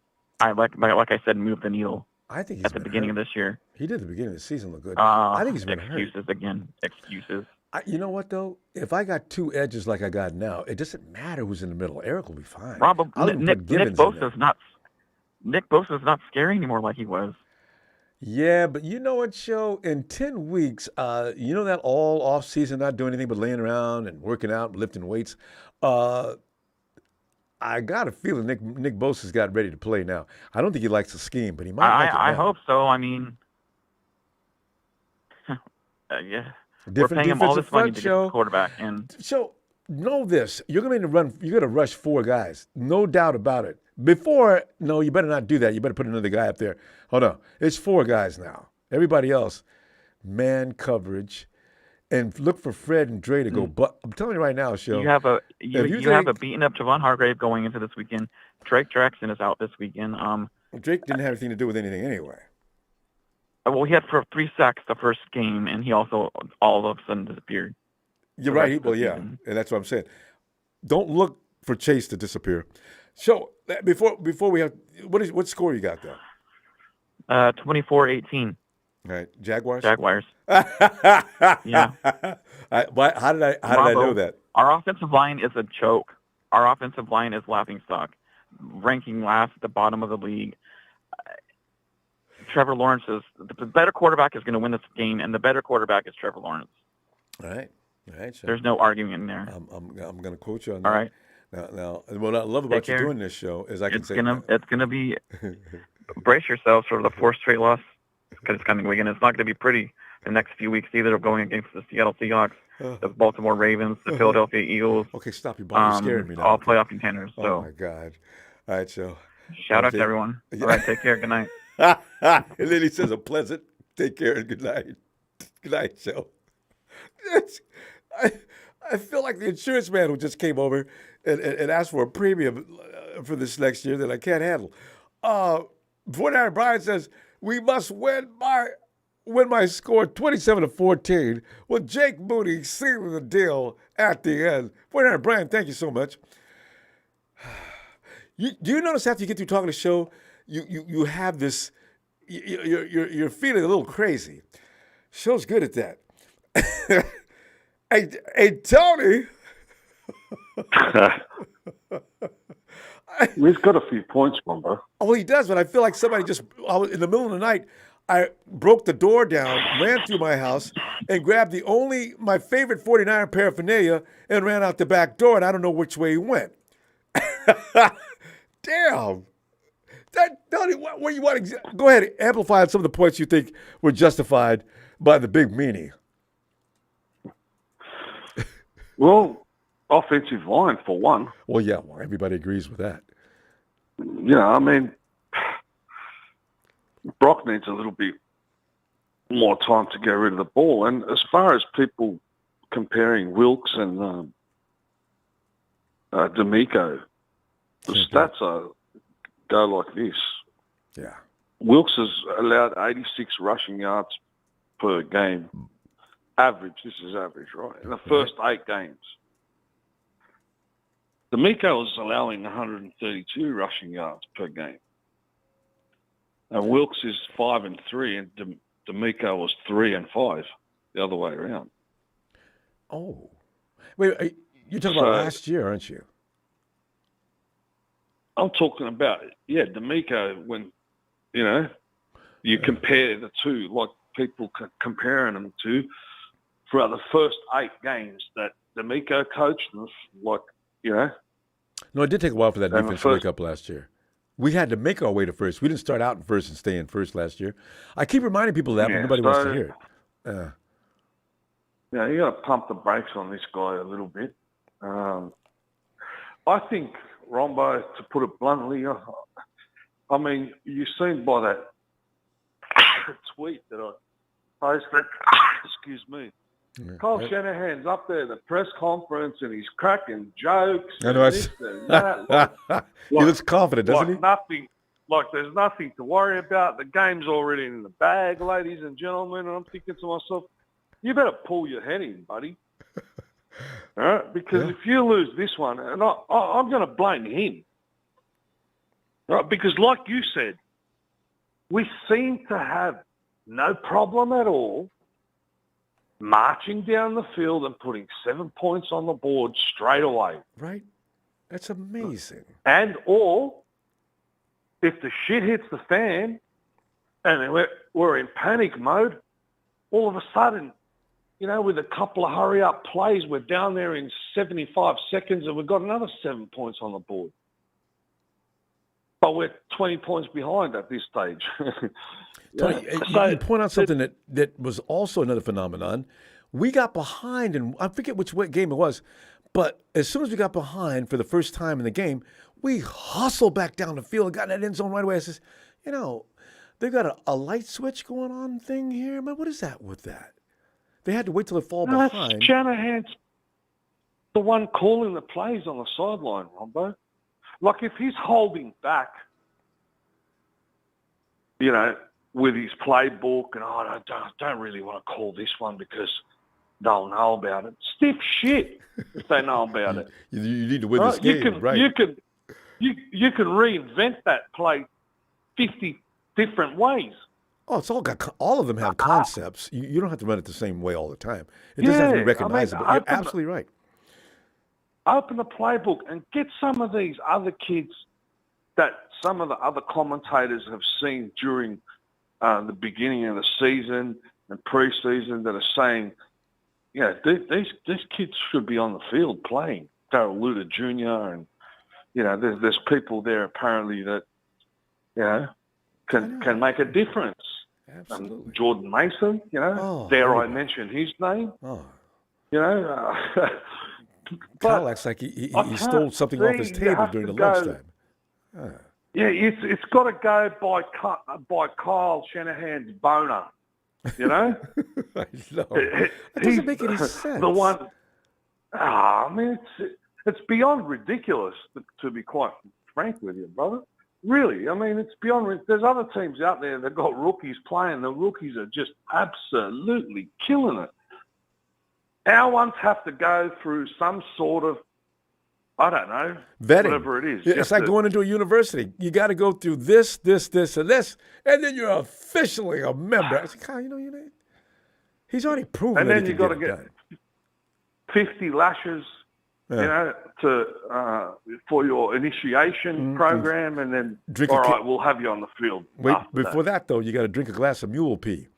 You know, I got a feeling Kyle is like that though. He does make sure you got to go through, jump through hoops and everything as a second or third year player.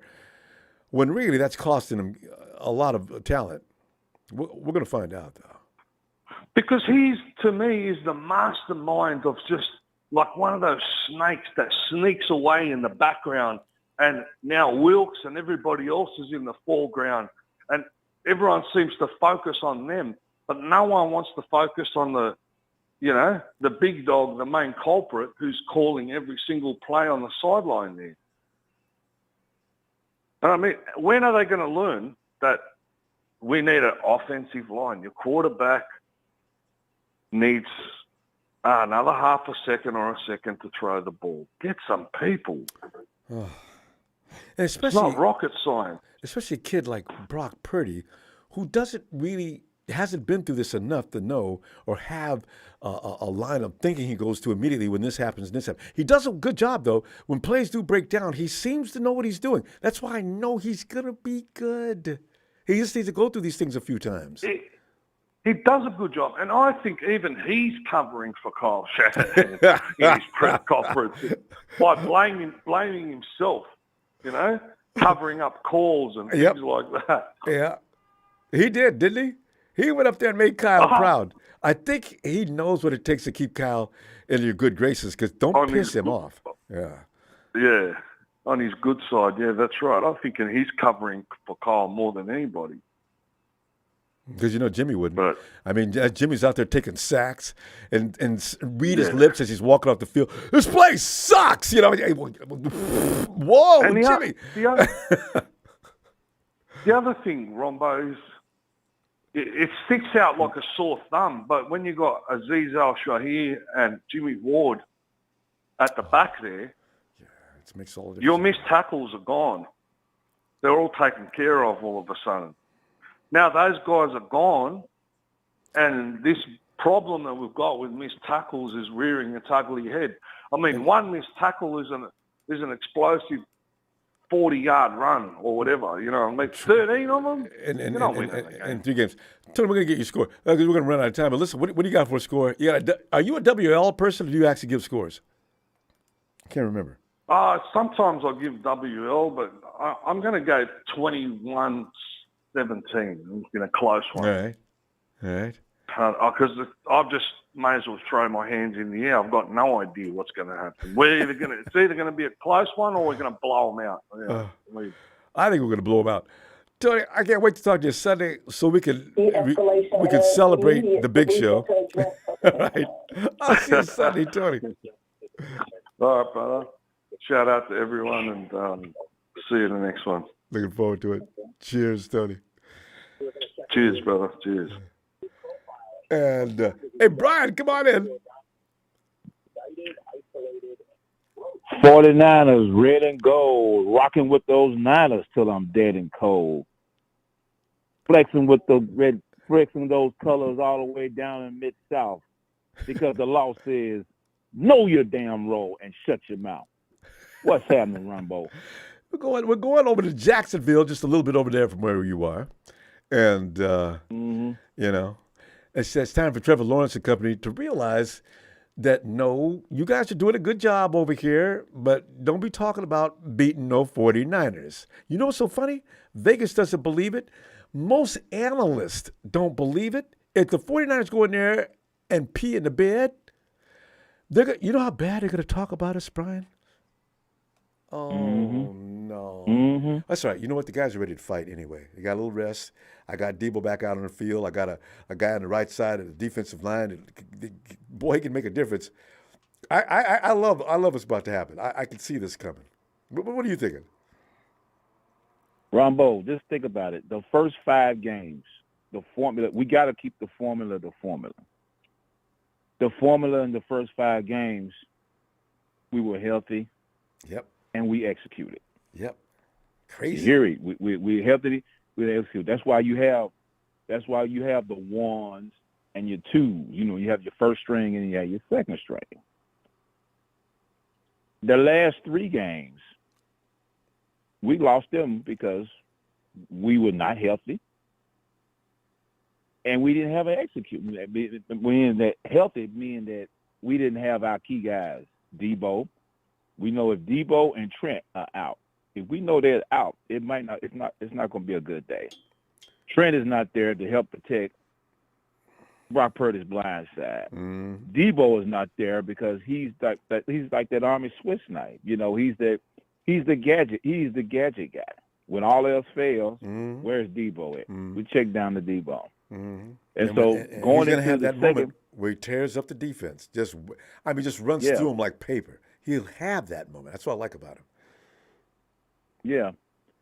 So we was, the first 5 games, we were steak and potatoes. The last 3, we were eating Captain D's. Yeah. We was eating Captain D's. So now here comes Chase Young. Now Chase Young is extra gravy. See, we have to realize that. A lot of people still don't realize that. If Chase Young don't, if for whatever reason, if Chase Young, if that experiment fails, then, we right back where we started. We right back where we started. We're not executing, And then let me touch on this thing about Steve Wilkes being in the booth or whatever. Oh, here's my thing. Okay, he in the booth. He has his reason, whatever. But what does that got to do with our highest paid defensive player not getting sacks? What does that have to do with Fred Warner missing tackles? I understand that. Fred, they defended him too. What does that have to do with what does that have? What does that have to do with our guys not holding up when we go man, when we in man coverage? Or when that kid in Minnesota just ripped the ball right out of Javarius Ward's arms. Exactly. That is not Steve Wilkes' fault. He shouldn't have called that play, but still, What does that have to do? What does that have to do with everything? So if he is on the sideline, which I think he is, and they go out and our marquee players, Fred, Bosa, Debo, if they don't show up, then what is your argument?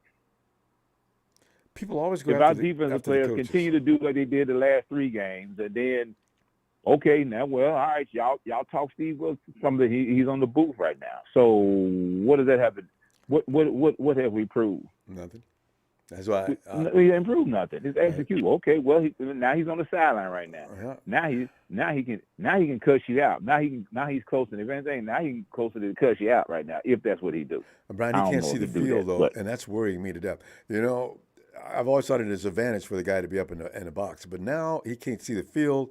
He's depending upon the guys that are in the box to translate to him. That's too much processing. Anyway, maybe it'll work. I'm hoping. And that's the thing. Well, if he's going to be on the field, then somebody else up he ought to have somebody else up top to see it for him. And he didn't get to bring any of his people over here. And that comes with what? And then that's what? Execution. Now the coaches got to execute. They got to say, hey, hey, John or whoever he got up there, who's going to have up there. Y'all need to watch. You need to watch everything. See, tell me what they doing. That comes with coaches got to execute too. And But, also, Brian, what concerns me as well, Wilkes wasn't allowed to bring any of his people with him, right? So now you got him working with the people he has to get familiar with. He has to know how they think and what they're going to do and what to anticipate. How can he trust them? Do they know me and what I expect? It's really a lot to ask. The more I think about we it, lucky. It's kind of scary. Yeah, we lucky. We lucky we got him, Ronbo. Like I said, I'm not going. Everybody ready to fire him. I'm thinking like, wait a minute now, he just got here. I said, fire him, man. That's not gonna solve everything. If Debo, not Debo. If Nick Bosa is not getting sacks, if he's not getting sacks, fire. What is that? What is firing Steve Wilkes for? The guy just got here. I know for Nick Bosa. What is that going to solve? Nothing. If Fred Warner is our All-Pro, who guy is supposed to be the best middle linebacker in the league, if he's missing tackles, what does firing Steve Wilkes do? What does that firing Steve Wilkes do? You know, we have some bad games, and now we want to put together a lynch mob for Steve Wilkes. Brian, I got to get your score, but listen here, I got to tell you though, it sometimes coaches make somehow players play better for certain coaches. If you play ball for, you know, there's certain coaches you used to love and certain coaches, oh man, this dude. So that effect comes into play sometimes. I don't think that's it now. I don't think the 49ers dislike him. Anyway, yeah. Brian, what do you got for a score before we go? I got 2 scores. This depend on health and availability. If Trent Williams is in the game, if everybody won, I'm looking at 20. I'm gonna say 20. You know what? I'm gonna agree with Jalen. I'm gonna say, what did he say? 20, 28, 21. Did he say one of your callers? They said 28, 21. Well, that's the score. Jalen had a 4 points difference, I think, 3 or 4 point difference. Yeah. What was Jalen's score? Yeah. Well, I'll just say, for time's sake, I'll say 28-21. I'll say 28-21. Yeah, I'll say 28-21. If he doesn't play, it's going to be 20. It'll be 25-17. 25-17. No Trent, 25-17. Jaguars. Jaguars win. If he doesn't, if Trent Williams doesn't play, if we just wait till Sunday and they say, okay, well Trent he's out. He's out. Mm-hmm. Okay. It might be a 4 straight. I hate to say it. Oh my God. I hate to say it. Oh. You know, I hate to say it, but until they show me something, different, because we should be farther along where we at. You got all pros right now. You really don't need the blitz. You got all pro at every position now, and we got all that depth. How many teams got that, Ronbo? I know. How many teams got that? We have an advantage. We got to take advantage too. All right, fam. Yeah. I'll see you Sunday, and hopefully the good things happen that we hope happen. Ronbo, shout out to you. Shout out to Faithful, and shout out to production. Good job, production. The law is out. Thanks, fam. Have a great night, and see you Sunday. All right, Brian. See you Sunday, Ronbo. Looking forward. All right. So together we can sing ooh la la, ooh la, it's Donut Tanisha. JT. 'Tis the season to be a 49er fan. 49er la la la la la. We got 3 games this holiday season. Fa la la la la la la la la. We play Thanksgiving and Christmas Day. Then we end the year 49er way. So all you haters, lift your heads up. 49er la la la la la. Or all eyes will be on us. Let's go, Niners. What's up, y'all? Getting ready for the holiday season. I had not one bite in the turkey yet, so this is like right on time. You got to get in there before the holidays, just a little bit before they start. Put that Christmas tree up. Hey, man, we're just doing it just like the commercials. You know what I'm saying? Right? How they gonna put up Halloween, skip Thanksgiving, and go right to Christmas? So I know we going right to the holiday seasons on ours. You understand me? That's what we're talking about. I mean, we're commercializing just like they do it. They're commercializing Thanksgiving and the holiday season. We're commercializing the Super Bowl. Yes. And people, man, here come the 49er fans, man. Y'all just like the Cowboys and the Raider fans, man. Y'all going to the Super Bowl every damn year. I said, look, you know what? Don't you ever compare my team to no damn Cowboys and Raiders. I'm ready to fight now, you know. What? Donut, what do you think, man? What are you thinking about this weekend, though? You know what? This weekend is going to be epic, but you know what? We're going to come out swinging, man. You know what I'm saying? Because although Mr. Mike Shanahan is doing a poker face right now, that's what I'm thinking, Faithful. Throwing jokes out there and everything, but inside his soul, it's like a duck on the water. Looks good on top, but down on the bottom of the water, his feet are just turning like a mug. You understand me? So all it is, you know what I'm saying, it's going to take preparations, which they had time to do. we'll get that decision if Trent's going to play. I think Trent's going to play because he wouldn't be out there practicing back-to-back days. At least give him a shot, okay? Number 3, the league done messed up and gave Mr. CMC a week off.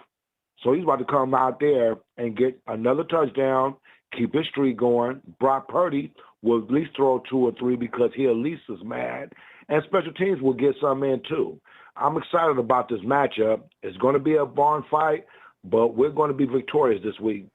Big ballin', big ballin'. You That's know, what we're and you gonna left out do. the other part where the league messed up, has allowed us to get a dude like Chase Young opposing on the other side of the line where Nick Young is. But Nick Bosa, Nick Young, I like that. Nick Bosa's hanging out. People think, well, Nick ain't did a damn thing before. Now, wait a minute. Y'all go see some. I guarantee you Nick Bosa comes alive this week, mainly because he's got who he wants on the other side of him. He ain't had that all year. I got one thing to say about that. I got one song to say about that, and that's to Mr. Vermilion Sports, to Mr. Rudy. Reunited, and it feels so good. Big Bosa and Chase Young is good. You run on one side, you gonna hit to the other.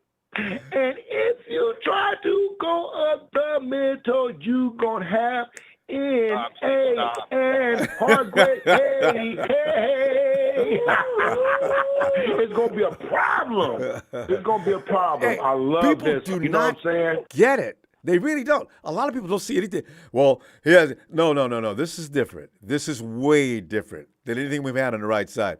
This guy may be the best guy on the line right now, not named Nick. And it may be it's marginal. He's got 5 sacks on the year. Now, a lot of hits, a lot of pressure, extremely athletic, and huge. If people don't think there's going to be any difference in that frontline rush, I got news for you. Yeah. Oh, Hey, you know what they say? You know what they say? They say strength in numbers. Now we got the numbers in the front 4. And we got the numbers in the 2 linebackers core. And you already know what they gonna mess up. Whoever mess up on there, we still got the 2 safeties that's doing their thing. You know how Hufanga is upset. You know Gibson is gonna do his thing, and the rookie Jair Brown is still waiting to come in and hit somebody. Yes. Hey, I'm just excited, man. You should be. I'm excited. I got Dre and Fred linebacking behind Nick Bosa, Eric Armstead, Javon Maybe, and Chase Young. That is a ridiculous setup of players. Even if Coach Wilkes doesn't even come to this game, they don't need him. That's right. I can't wait till this game more than I think about it. It's going to be ridiculous. Everybody's healthy. Dre says my body does not hurt anymore. I didn't even know he was hurting in the first place. Looking forward to this game. Yeah. Jags, Oh, yeah.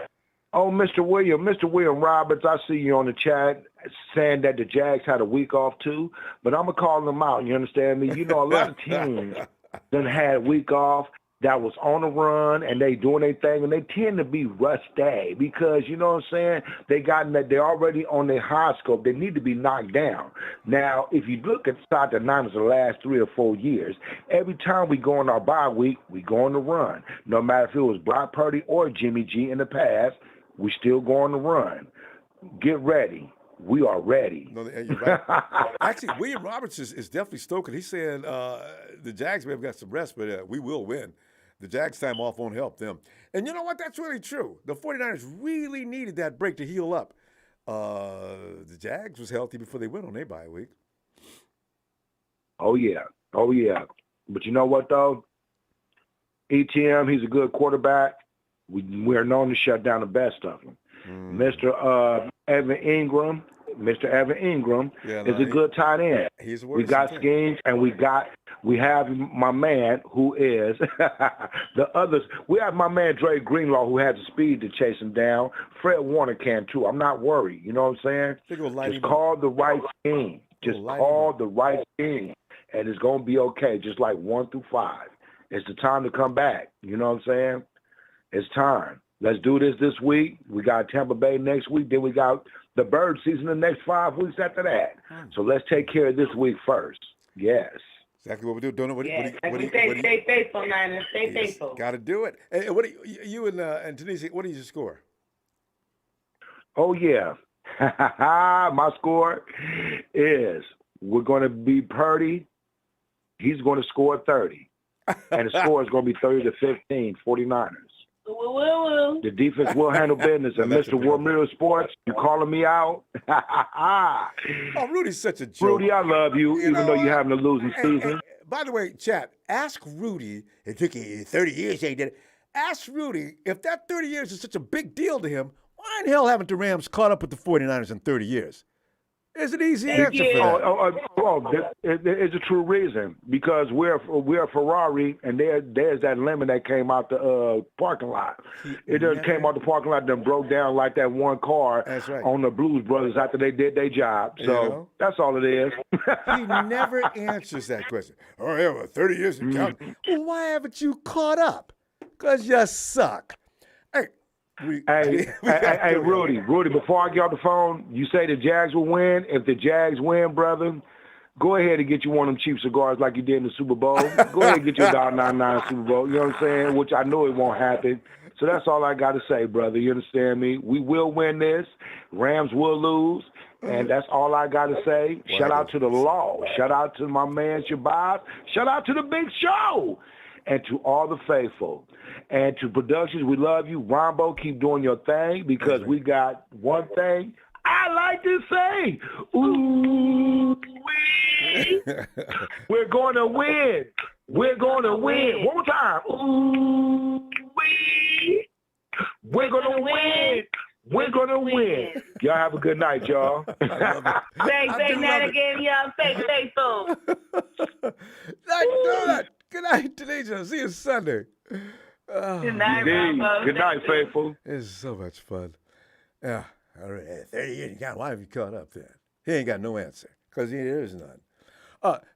SG Sports Talk Channel. Hey, the 49ers are going to win 55-10 versus the Jags. Listen, the 49ers record after the bye week is unbelievably good. I hadn't really paid that much attention. So you know what? I'm looking forward to this game. Hey, yo, Ellis.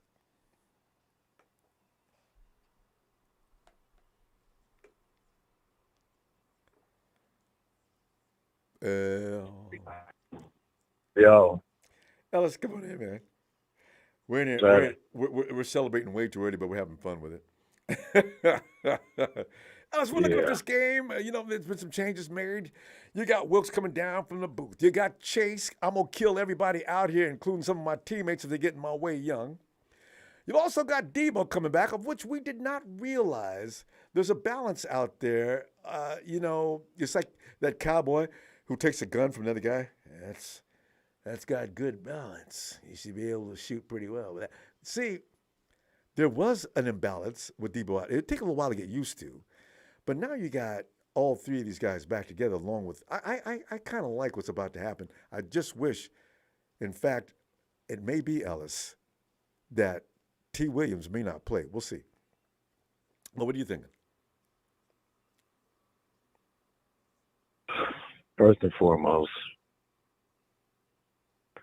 what did I say about Steve Wilkes? I know. Well, remind me. Did I not say he needs to come down from that fucking booth? Oh, yeah, well, yeah. Minnesota They drug him down. Yeah. I'll be out there tomorrow. And then, so after Cleveland and after Minnesota and after the Browns game, now he's coming down. That's not it's not a coincidence that I say it and then all of a sudden it becomes something that gets into the media. It's evident that, and this is the thing, I keep hearing people minimize it and say it's not going to make a difference. Is that going to make the players do this and the players do that? And is it going to make them play? You're fucking right. It's going to make them do everything better. At least if we got the right energy, okay? There's a big disconnect when somebody's in the booth with a headset on talking to one player on defense game. Okay? This is supposed to be the head of the defense. His presence, his energy, his ability to make adjustments, look guys in the eye, come on, rile guys up, get guys pumped, hold guys accountable, make adjustments, and all of that is a large detriment and has 100% as credence when it comes to the player's performance. Don't let's not act like that's not the reality of things. Now the guys will play better, and Wilkes needs to stay his ass on the field. Yeah, Kyle likes to do it because Kyle doesn't like the pressure. He can't take the heat. So yeah, he likes to be up in the booth. Well, honestly, I like to be up in the booth, more comfortable. You get a table and a chair, and we know Kyle. Wine glass. We know that the camera lens is burning through your flesh, and you don't like you turn as red as your daddy does. Your dad looks like the color of a Redskins jersey, and red, and then you a little bit lighter. We know you don't like to be in the spotlight like that, but you're the head coach of one of the greatest franchises that there will ever be. So you're going to be, at the center of attention a lot of the times. This is your position. This is what you picked for a career. So he should be used to it. He should be immune to it. He should welcome it, and he should stand proud and tall. But a lot of the times he doesn't. And from what I'm hearing, it sounds like Brock Purdy probably has the most goal, is the most the biggest leader on the damn team. If a 2-year rookie can come in front of his entire class, or of his entire team of all these guys who are more experienced and been in the league for as long as they have, and hold himself accountable and put everything on himself. Jimmy Garoppolo never did that. The majority of the guys in there probably don't do that. I know Fred is one of them. There's a couple of handpicked guys, but for the quarterback to do that, he's even setting an example for Kyle. So I hope Kyle was paying attention to that. Mm-hmm. I hope he was taking some notes. That's how you do it. That's how you hold yourself accountable. Kyle's never going to do that. Yeah. He'll never come and say, well, I made the wrong call in that play, and I've got to do better. I've never heard him say I've got to do better. We just barely heard it, I think, this year, and maybe one time last year, Ronbo.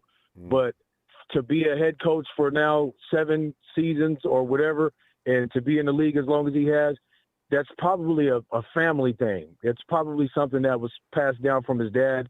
And, that's just how some assholes live their lives. You got to hold yourself accountable. You got to look people in the eyes and tell them, I'm not doing my job, and I need to be better so that you guys can be better. And that's what Brock did. So I'm giving him an immense amount of credit, and he's got my respect. He's already earned my respect. In spite of the very minimal mistakes. I mean, he's not a robot. He's a human being. He's going to make human mistakes, as does everybody. And there's quarterbacks who have done, who have looked completely horrid, far more than Brock Purdy has this year. And a few of those quarterbacks are in your top 10. Josh Allen.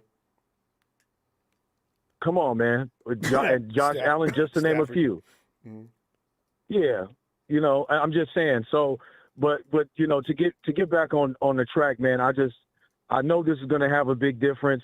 The only thing I feel like, if it wasn't to have a big difference or bearing on the changes of the players, is that if Wilkes is just not really a relatable coach, if he's too calm, like I was saying, it might be his blood pressure. I made that little jokey joke. No, he really is calm. I heard something heard something that correlated with his energy, or what is it, the emotion. He said he likes to separate himself from the emotional aspect of it, like that's supposed to have an effect on his decision making. No, sir, you've been doing this shit for how long? So if you're no spring chicken and you're ready for the heat and everything else, then part of the emotional aspect or whatever that comes with the game. I mean, that's a part of this.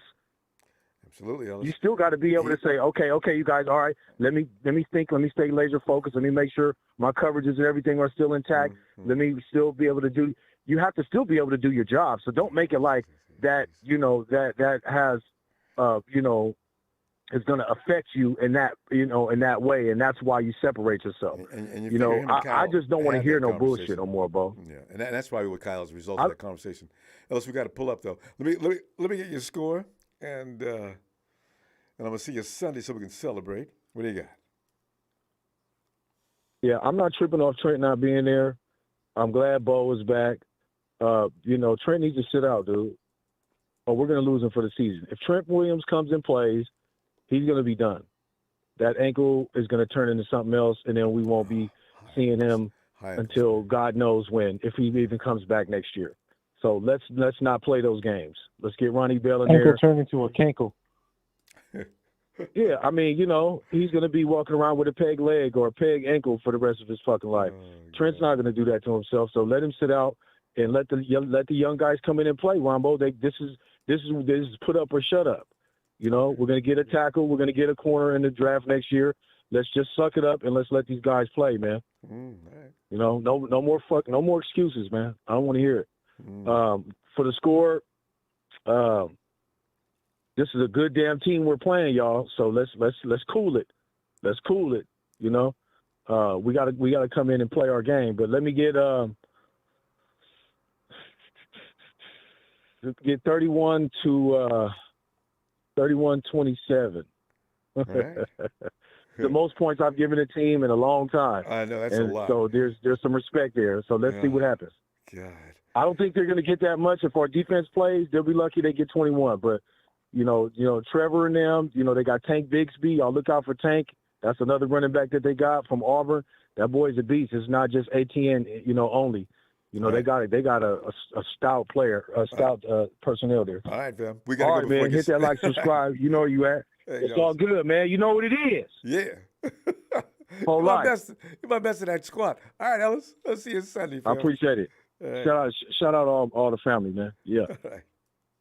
Night, Ellis. Yo, Steven. Ronbo? Steven in Rome. Steven, a lot's been said about this game, and rightfully so, because we can speculate, but it's hard to know what's about to happen. Are the 49ers going to look different with the returning people?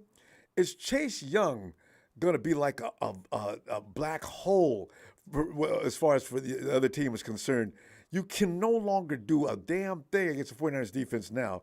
Yeah, Young and Bosa in the pro level at the same team. I can't wait to see what this looks like. But Steven, what are you thinking about some of the things that are going on, and what's your assessment on this game? First off, I want to give a shout out to my boy, the one fool that I know that's an insider has been working for the 49ers for 5 years now. I mean, he don't miss. He said, my last call that I had with you was on, I want to say Tuesday or Wednesday. No, Wednesday. Yeah, right.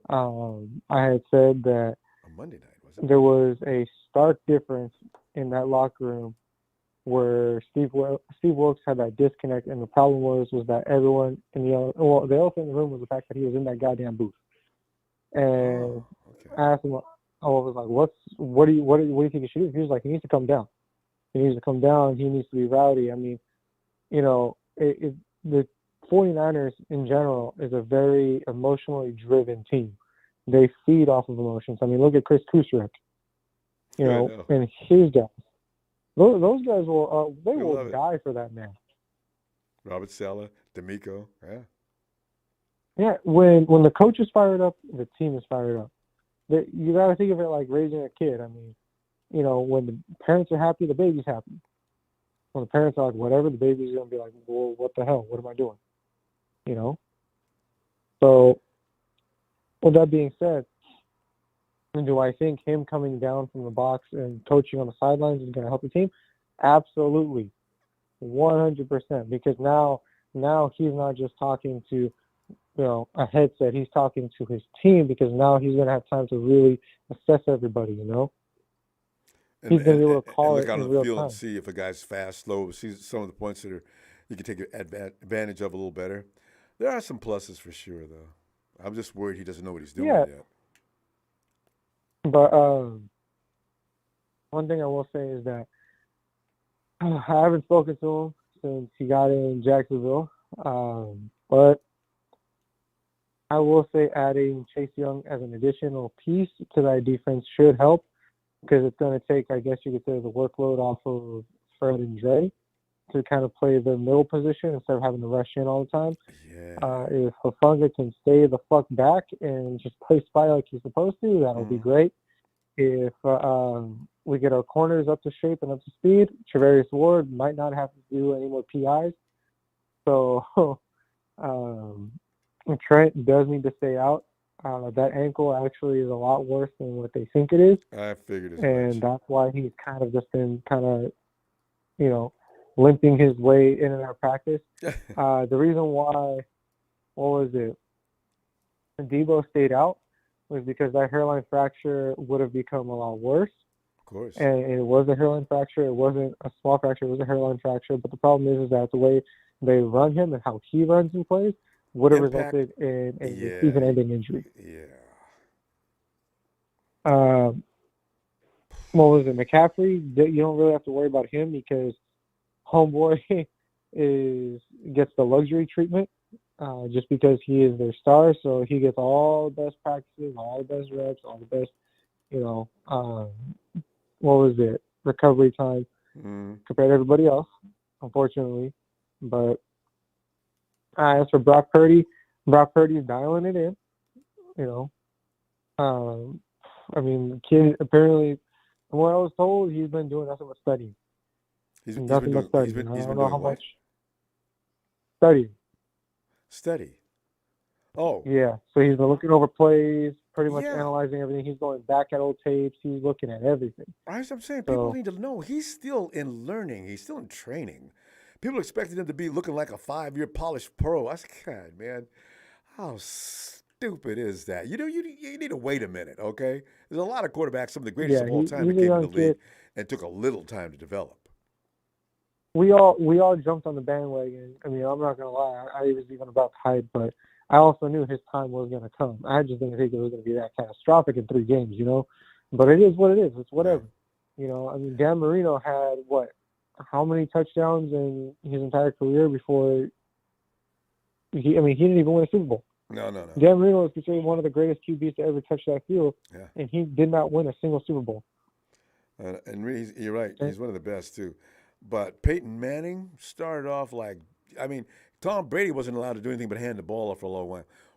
You got to let rookies be rookies.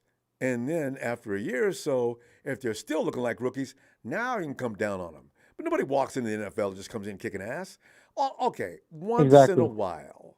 But it's really far and few between. Oh man, it's like catching lightning in a bottle. If you get a QB that just tears up the NFL and stays that consistent for whatever his career would be, you might as well just get a lottery ticket. Because at that point, luck. Because you look at Stroud over in Texas. When is he going to come down? Stroud is actually looking very good. Not. Here's the problem with that, Ronbo. Here's the problem with that. So, rookie QBs always get a great rap. I mean, Trevor Lawrence looked good his rookie year. Joe Burrow looked good his rookie year. The problem is that we hype up a lot of rookie QBs because no one has the book on them yet. No one has the book on them. Second season comes, now the word is out, now you're exposed, and now you see their true colors. So I'm gonna go ahead and sit back and not jump on that hype train because I did that with Brock Purdy. Shame on me, but we're going to see what Brock Purdy can really do this second season. Yeah. He lit up the NFL those first 5 games, dropping dimes left and right to Ayuk. Loved it. But we got to see what he can do now. Right. That second half football is coming, and it's going to come fast, and it's going to be a lot more aggressive play. We're going to see. What do you got for a score, Steven? I'm going to go ahead and say we're going to win 21-19. Yeah. Steven's the WL guy. Okay.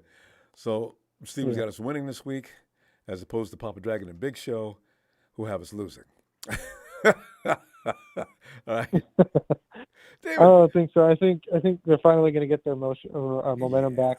It's going to be an ugly win, but it's going to be something, you know. I'm feeling calm. The more I think about it, we got too many guys that came back. They're ready, and they're not hurting. All right, Steven, you and Rome. Have a great night. And You too, Mrs. Rumble. Steven, too. All right, fam. You take care, Ronbo. You too. Have a good night. Thanks, Steven. Delvin Thomas, it's showtime, San Fran. I'll be there in Duval. Hey, Delvin, you go get him, fam. All right. And 49 Brian said, I got an idea. Put Big Show in the booth. Would you love to see Big Show calling plays? Uh-oh. Hey, Jamie. Hey, Ronbo. Jamie, come on in, man, and assess this game, man. What are you expecting? And by the way, I need to remind everybody. Listen, guys, you got a lot of people coming back. Trent Williams is the only guy that's not coming back of really. I mean, he's not the only one not coming back. I suspect he might not be coming back. And also, you just added a monster on the right side of defensive rush. There's no need to put any more people up there. All you need is 4. What does that mean to you? Of course, there's going to be a little bit of difference. But, Jamie, what do you think? I think every single thing the Big Show said was the most ridiculous thing that he had ever said up until the point to where he said something else. Were you reading that the same way I was? I know, but you know what? I've been knowing Show for years. Show is thoroughly frustrated and disappointed. And sometimes he says things. I think he says them. It's anger speaking more than just logic or rationale. Show thinks he's going to see the same team out there he's seen all year. I wasn't getting no sarcasm. I was just getting, I don't know. It was, that was definitely different. Yeah. I've been trying to tweet through at you. There's a player that I've watched on my team. I like Oregon State. Yeah. Yeah. Have you had a chance to look at some of his tape? Haven't had a chance. Well, last time somebody really appreciated an offensive lineman like this, Penei Sewell was the guy I last remember everybody was talking about, and he is as advertised. So yeah. Yeah, he's okay, but he's not this guy. I've watched this guy. This guy's a beast. Run and pass. It's like he's playing with children. Uh-oh. You got to watch this guy. Okay, you know what? The Rams are moving up in the draft order. So Chicago knows better than to let him go. The Panthers, there's no way they'd let him go. I don't want him getting into the NFC West, from what you're saying. So that's what I'm saying. And I know he's going to go in the first. He's going to go in the first round. He's a right tackle, and as far as I know, he's only been a right tackle. So I already seen one mock that they had him drafted in the first round. His name is something Fugu. Talisi Fuaga. Yeah. Fuaga. He's Polynesian, isn't he? Yeah. Yeah. I tell you, if you could get him, you still need a left tackle. Maybe he can adjust the left tackle. I don't know, but sooner or later, we still need a left tackle. But if I could have him at the right tackle and pick up a premier left tackle in the draft, yeah. And we got Banks. Remember, we got Banks over there too. So even if we got just an okay left tackle, we got a solid left guard, and then we would have a solid to superstar right tackle. And then our right guard and center spot would just have to be decent for us to. Brittle's not having a good year, but really I don't know what that's motor about. around. Yeah, we'll see. I'm sure every team in the league knows they're not going to say anything. Nobody's going to make any noise about how they even noticed. Kyle Shannon will give you those one of the. If you were to say something to Kyle Shannon right now, it seems I have heard something about him. When really Kyle's probably done more homework on him than anybody in the league. Yeah. They kill me keeping mum's the word. So we'll see. Yeah. I hope they know about this dude because if The not, scouts definitely do. Run down there and stand at the fence and tell them about it. This guy's good. Anyway, hey, Chase Young, I haven't called in since we got him. Yeah. You know, he knocks down probably more passes than a lot of other linemen in the league. The guy's a He's freak. Yeah, he's really tall too. He's like 6'5". He's as tall as yeah. Near 300 pounds and can move like lightning. I'm telling you right now, if anybody doesn't think that that's going to make a difference on that other side of the line, oh, you just don't understand. That's really scary. So, yeah. Oh, it's going to be huge because they've worked together before too. Yeah. Yeah. Knicks will be inspired. You know. Exactly. So it's they gonna be want to show each other up and stuff, you know. Yep. Competition. Competition, and you know the guy in the middle is going to try to get in on it. You know, Hargrave? Jamon's not feeling good, but I'm not worried about Armstead. Armstead's been coming on this last few weeks anyway. He's been getting into the backfield.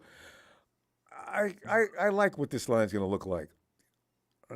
Yeah, I'm pretty excited about it. I think we're actually going to handle the Jags. I mean, we're not going to stomp on them, but we're gonna handle the Jags pretty easily. It depends how good Debo's feeling. These guys are like the Rams as far as being tough. They play the Rams coverage too. So if they don't do anything but not cover up the middle of the field, I'm telling you right now, Debo's going to go buck wild. Not to mention George Kittle. Yeah. Jamie, you know what though? Let me. What do you got for a score? Like 28-13, something like that. All right. You want 28-13? We'll put you down for that. Yeah. All right. Yeah. 28-13. Offensive. I say we get around our 30 again, you know. Yeah, we just got to keep that offense. Got to stay out in the field a little longer than they've been staying out there. That's number one. Been a problem too. So we got to run the ball. We got to do that with some success. And and no interceptions. Yeah. No, I don't want to see a single pick. I don't even want to see a pick-worthy play, because if he throws a pick-worthy play, then that's all they're going to talk about. I know, right? It should have been picked. It should have been picked. Yeah, you know that stuff's annoying, man. I don't want to hear that all week long. Well, Jamie, we're gonna go. Good to hear from you. I'm gonna see you, and I'm gonna get some footage of that right tackle. I'm dying to see that. I hadn't had time to get around to that, but let's see you Sunday. Yeah. Well, all right. All right, Jamie. Talk to you then, Ronbo. Looking forward to it. Russo? I remember a guy named Russo. Could that be the same Russo? Hey, Russo, is that you? What's up, Ronbo? It is Russo. Wow. I said, where have I seen that name? Russo's a guy I used to call. Russo, how you doing? I'm good. How are you? Just great, man. You know, that Chase Young pickup made me feel even better than I was supposed to. I can't wait to see how this turns out. It's going to be fun looking at that 49ers rush again like it used to be back in 2019. And that last year for that. It's going to be exciting. Yeah, I think we're all excited about Chase Young. Let's go ahead. Break it down. I mean, but yeah, so I mean, like, as far as Chase Young, he was the best player that was really available, that was affordable, you know what I mean, compensation-wise, money-wise, impact. Like, all of that. I think Chase Young and Nick Bosa, they're really going to push each other, and you're going to see more of last year's Nick Bosa going forward. I think he missing training camp, kind of, the whole contract, I don't know how in football shape he was. Yeah. He's actually been better than people think. I think people just look at the sacks and they're like, oh, he's not sacking the quarterback. His pressures are through the roof. Yeah, he's I still mean, doing a Nick. He's double. Just ain't got sacks. Yeah, he's getting double teamed nonstop. So I'm expecting to see like an extra jolt out of Bosa come out of this. I think Chase Young's going to hit the ground running. This scheme is perfect for him. They got a history together. So, if you can remember when we had D Ford coming off the other side, when you got another guy who's another threat coming off the edge is a real threat. You see what that did. Nitro and glycerin. So I'm excited about the Chase Young thing. So kind of like to piggyback off of what I heard a couple other people say, like as far as what the Niners do post bye week under Kyle Shanahan, they're 16-30 before the bye, and they're 36 and 16 after the bye week. Isn't that amazing? So The only thing is, I wish the bye week would have came 2 weeks sooner. You know what I mean? Because probably would could have. have avoided this. Exactly. Yeah, if I could have won a couple more games. And really what it comes down to, like, I know, like, you can look at some injuries and all that stuff. Like, the injuries are big. Like, generally when the Niners are healthy, they win. When they're missing 2 or 3 key starters, they generally lose. That's true. I don't know if it's the depth or what it is, but if you look at the 3-game losing streak, it's just all self-inflicted. 22 penalties and 7 turnovers. Oh. So we've had back-to-back games with 3 turnovers, Ronbo. I can't remember the last time the Niners turned the ball over 3 games back-to-back. Didn't we go like the first 6 games this year with 0 turnovers, and all of a sudden we're just handing the ball over? Absolutely. I do not remember turnovers. Brock hadn't thrown an INT. Like yeah. Even fumbles. McCaffrey's fumbled twice. There's been other things that have happened. So, take care of the ball, limit the penalties, win. Trent Williams and Debo. I don't know about Trent Williams if he's going to play. I'm hoping he plays. I'm not really expecting him to. Yeah, I think that he's still another week away. Luckily we had a bye, so we didn't lose an extra game. But, Aaron Banks is out, so that you're really the left side of the line is going to be quite a bit of an issue in this game. Yeah. In the Jaguars, they have a really good pass rush. So I'm expecting this to – I really think this is a race to 20. I think whatever team scores 20 points first, I think they win the game. If a team even scores 20. Like, this could really be like a 19-16 almost goal battle between Moody and McManus. And McManus can kick it from 50-plus. Moody can kick it from 50-plus. They're both, hit or miss inside of 50 yards as well. So I'm expecting – it is weird. It is weird. I think it's something to do with like a big leg and just kind of like letting the ball travel versus like trying to place the ball in between the uprights. Yeah. I think it's something to do with that. But I've heard some good things about John Feliciano, so it's another guy I'm expecting to kind of step in and play well at the left guard position for Banks. So from what I've seen in limited action and what I've been hearing, that's somebody I think that's actually going to play better than people are expecting. He's a veteran. I don't think that they're going to put too much on his plate scheme-wise. I think it's going to be kind of straightforward, run block, pass block protection. So for me, I think the whole game comes down to stopping Travis Etienne. This dude's got 7 touchdowns. He's a dual threat. He can catch. He can run out of the backfield. Trevor Lawrence only has 9 passing touchdowns. And if you look at the 49ers, they struggle through the air. They got Calvin Ridley and Christian Kirk, Evan Ingram. They got some guys that can move the chains, but that's not really what the Jaguars are. They like to attack the middle of the field. They like to run the ball. They like to control the clock. So if we can control the clock and limit their opportunities, and if we can keep Etienne out of the end zone and prevent him from having like 130 all-purpose yards, I think that's really what it's going to come down to. And Jake Moody's going to have to make his kick this week. Yep, because they love turnovers, penalties. And I think this is a 3-point game either way, and I think you're going to see that final possession or two. It's going to come down to which kicker makes a kick, and I really think that's what it's going to be. I really do. I think this game is.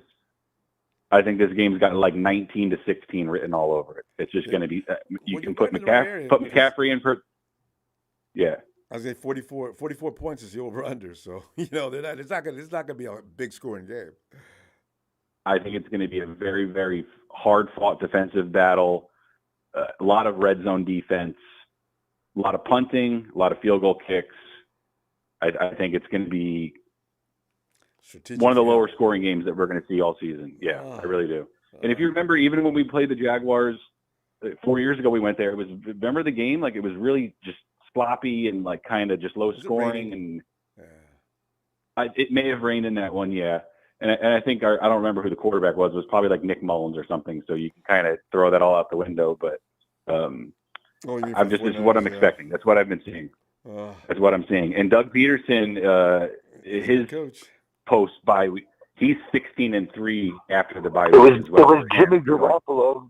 It was Jimmy Garoppolo. It was Jimmy G. Yeah. It was 30-10 actually. I couldn't believe it. When we played the Jaguars. Yeah, it's been that long ago. I remember that game. Sorry about that. Have a good night, guys. Russo. Yeah. Russo, What's up? I'm here. Okay, yeah. Russo, he just gave us a score. Russo, you just gave us a score. Okay. Did you give me a score? You said by 3. What was your score? Yeah, I'm going to go with 19-16. I'm going to take the Niners in this game. I'm not overly confident in it as much as I think some people would be or should be. Yeah. And I think it really mainly has to do with Trent Williams and Aaron Banks being out, and that, blindside protection, running the ball left. It makes it tougher. But I'm expecting Deebo to kind of to really have a good game. I think Ayuk's going to make his plays. I think Kittle's going to have some bigger catches.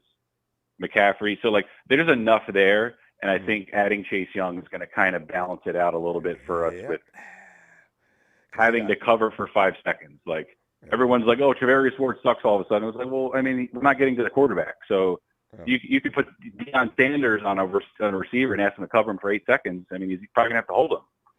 Well, and it works both ways. They got to clog some of those lanes so the quarterback can't. Because Trevor loves getting that ball. And he acts like he knows exactly where the receiver's going to be. Sometimes from watching the game, it looks like he could wear a blindfold because he already knows where they're supposed to be.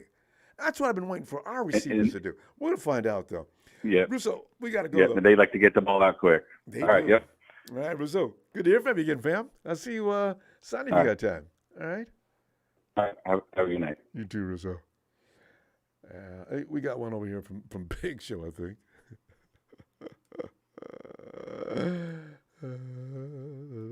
There he is. The Big Show says, I don't quite understand why people get so upset whenever I call in and speak my mind.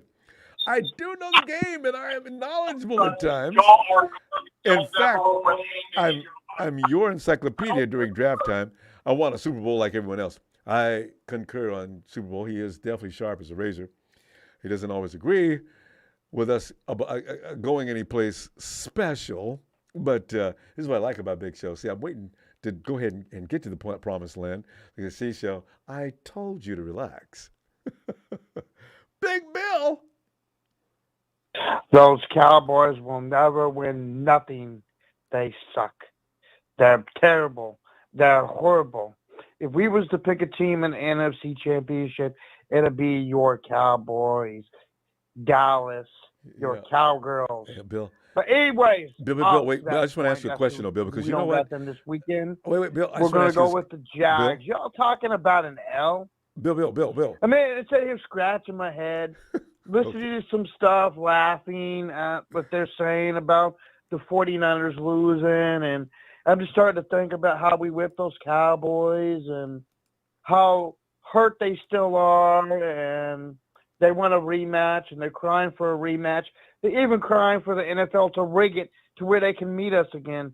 They want the Niners so bad. They are so hurt. They are so crying. They want that rematch. So let me tell you a little something. Be careful what you wish for, you Cowgirls. We're getting a W this weekend, Ronbo. Anybody who thinks any different, are you kidding me? Chase Young? Serious? Nick Bosa? Okay, you got to pick one. You can't hold both. No, it's going to be tough. I don't know why. Can you hear me? Can you hear me? I hear you the whole time. Can you hear me? You cannot hold both. And Trevor Lawrence is going to have a 3 to 4 interception day. That's happening. It is not going to be a day for those Jaguars. I promise you. They're going to be in line with those Cowgirls. It's going to be a mess. I told you we're going to beat them down. I told you they're going to come out hungry. I told you it's not going to be a close game. And regardless if we got Trent or not, we still got Deebo, am I right? Yeah, he's back. We got Deebo. It's going to be a slaughterhouse, a redemption, and on to the Bucks. Wait a minute. Yeah, the Bucks. And then Thanksgiving Day, the Sea Chickens. 3 straight wins, Ronbo. 3 straight wins. Sounds good to me. Are you feeling good? Yeah. Are you feeling good? I'm Are you feeling good? Unlike those Cowgirls that are still hurting from the 49er loss and the She-Ghouls loss And you Eagles, you've proven you could be beat. What I saw against what you get against those Cowgirls, Philadelphia Eagles, do not hop up in this chat talking about the NFC Championship. You are not the same team. I think we got to win against you, so I'm not even worried about you.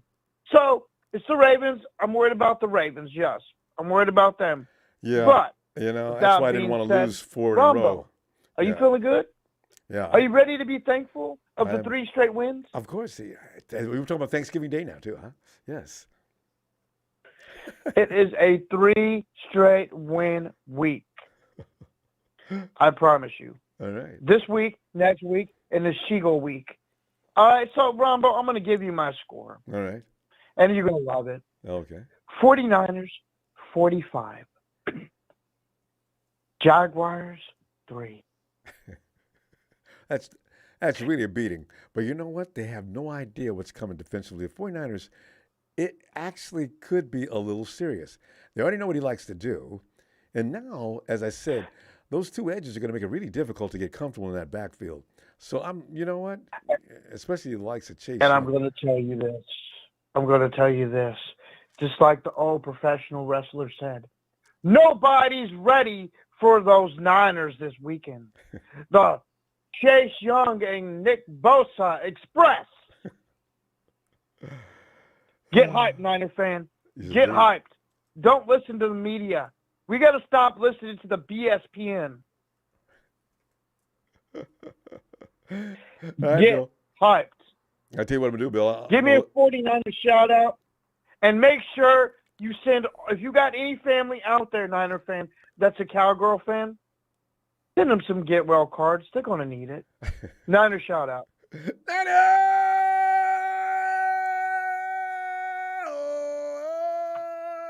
Bill. Night, Bill.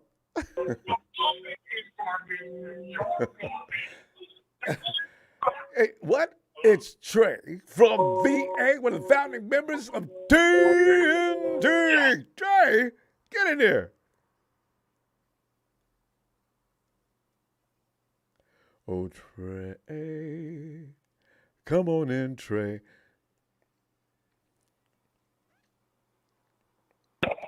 There he is. Finally. And I do mean finally. Brother Ronbo, how you doing, man? Shout out to TNT, to the fam. What's going on, man? I mean, Trey, the only thing I'm worried about right now is can we have, you know how you bring that puppy home and your mama says, well, no, we have a new puppy now. You can keep him for a few days, but we're going to find him a home or something. See, I'm worried about Chase Young the same way. After 3 or 4 weeks, oh, man, are we going to get to keep this guy?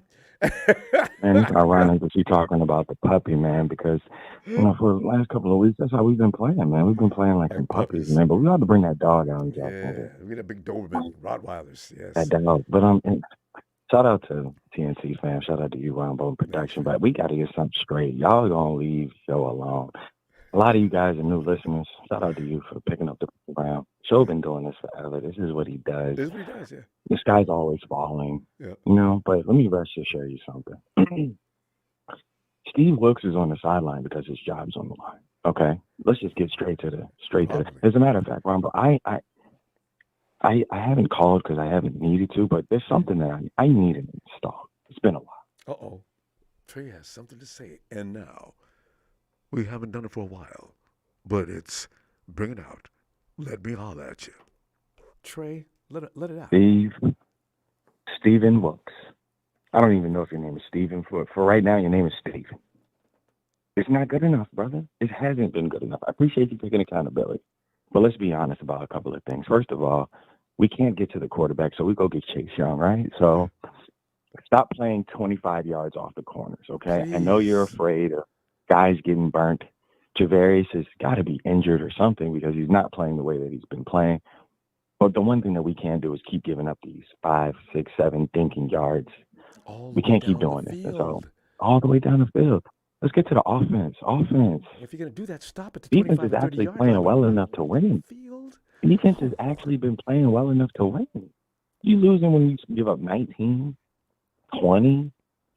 I mean, there are things that we have done in the past that we're not doing on offense. I'm excited to see Deebo Samuel's back. Yeah.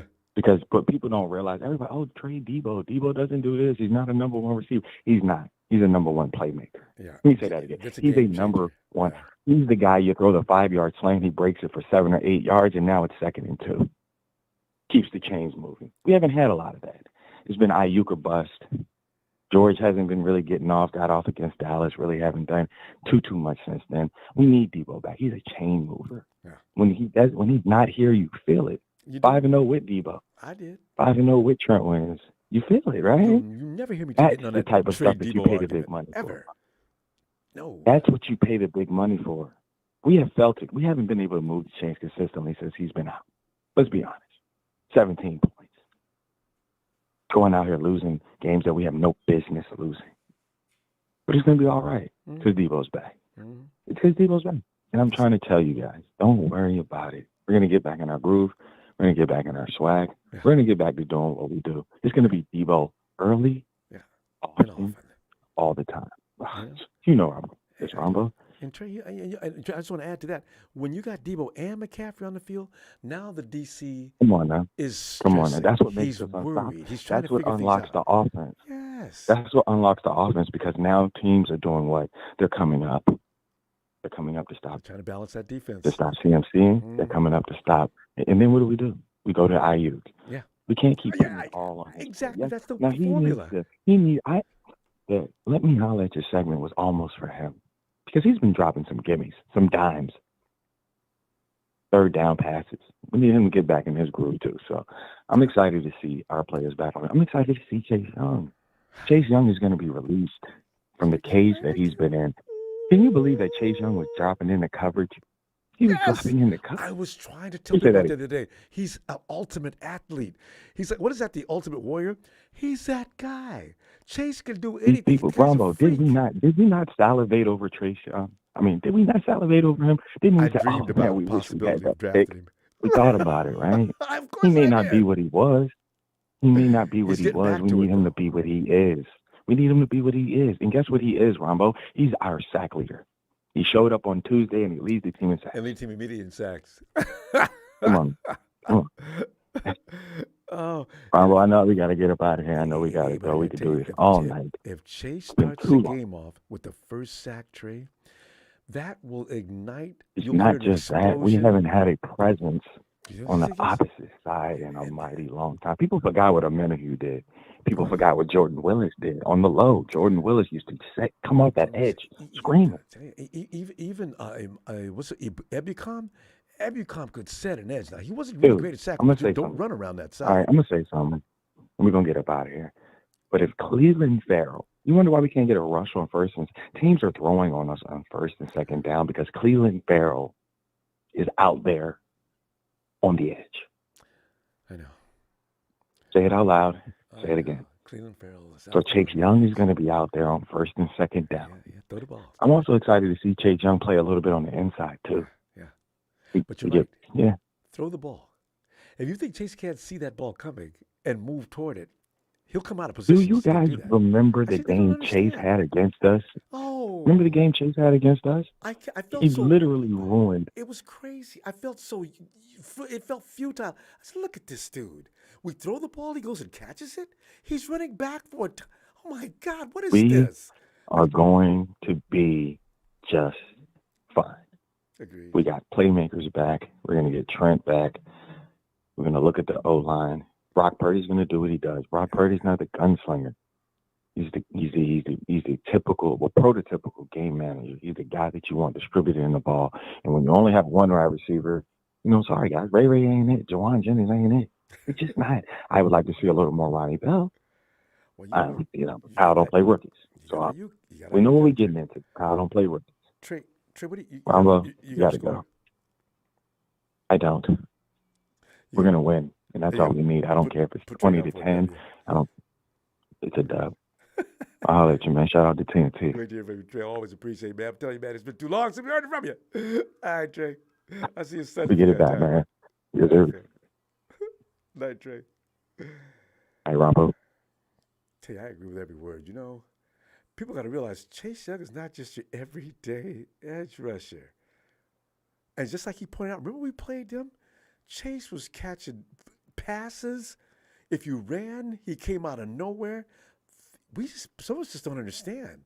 He's not quite that he was, but not quite all the way back to speed is better than most guys. I can't wait till Sunday. Hey, KC. KC. Ronbo, what's shaking? My dog's best friend. Case you knew that name. That's one of his handles. How's your dog, Case? Is he feeling good about you? She's wonderful, Ronbo. Thank you for asking.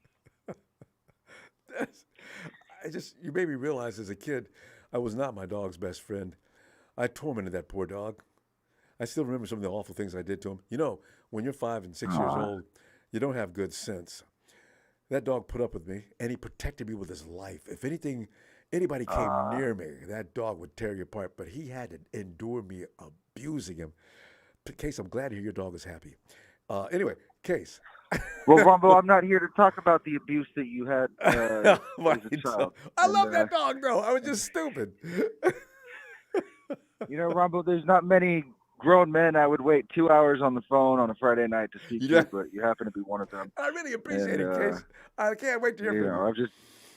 I've had a 2-week wait to talk about the 49ers, and I'm excited, Ronbo. We got to go to Jacksonville to play the Jaguars. The 6-2 Jacksonville, Doug Peterson,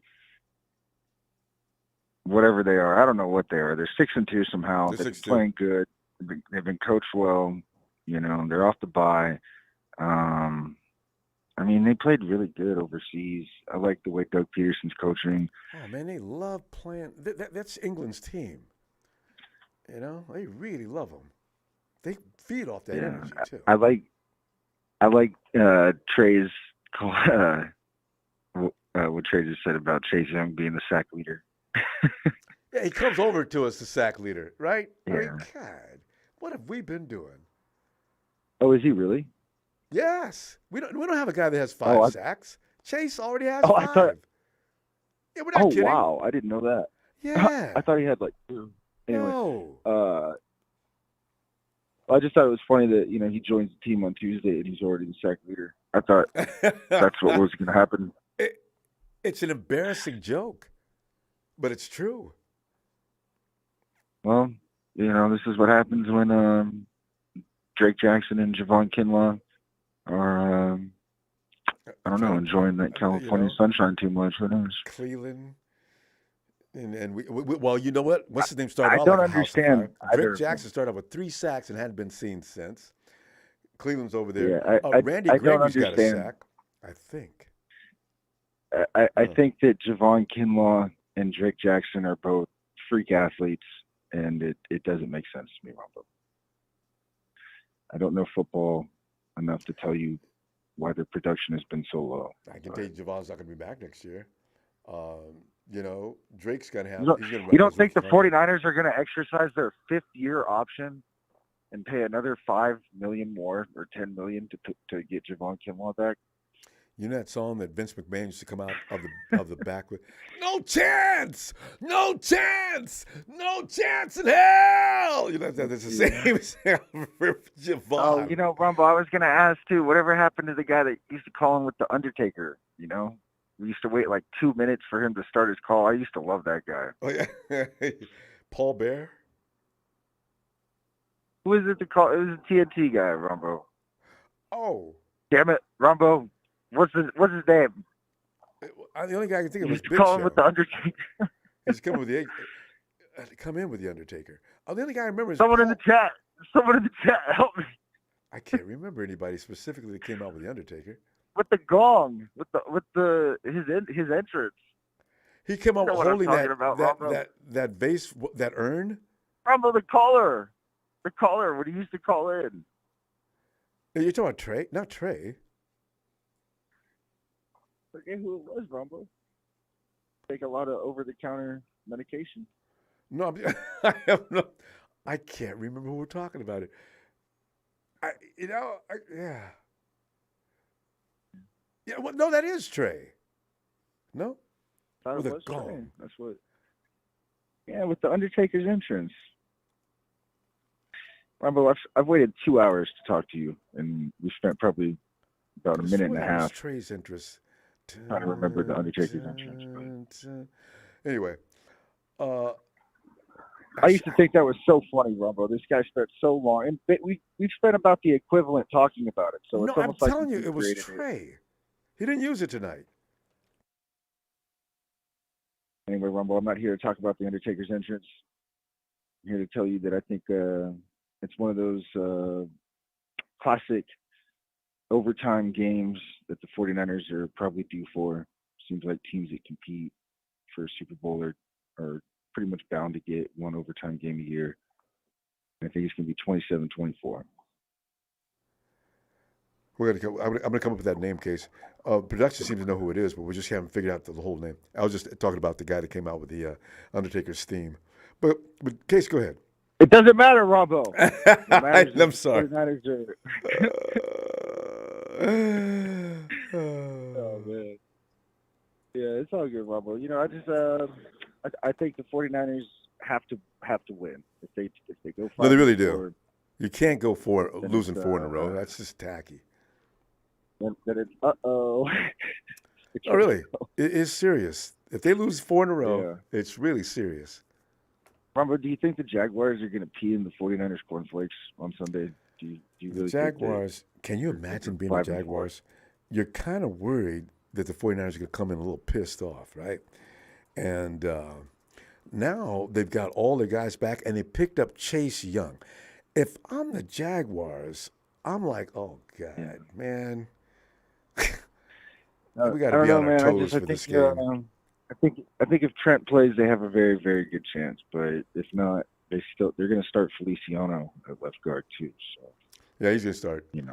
And actually, what's his name's got a lot of work in. He may be better than we think.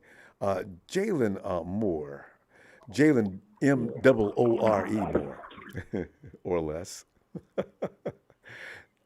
Ronbo, I got to go. I think I sent my girlfriend the link to the show tonight. She's been trying to call me for like 30 minutes. Okay. I'm sorry. Shout out to my girlfriend. Listen, wait. She needs to give you another second. We need your score. Yeah, 27-24 in overtime. All right. Oh, no, not an overtime. Oh, my God. All right. We should win in overtime. Ronbo, the Jaguars just They're like tough. to score a lot of points in the fourth quarter. So they've come back and beaten some teams. They came back. That game they came back against the Chargers in the playoffs. Oh, my God. They're good. They're not bad. All right. Yeah. Anyway. All right, Case. Get back to the girlfriend. And I'll see you Sunday. All right, Ronbo. All right, fam. Good night. Have a blessed night. Yeah, shout out Bluntfield, shout out the chat. Seahawks fans ain't got no Rumble Sports. Thank you, Thursday. Have a good night. Thanks, fam. Tony, get on in here.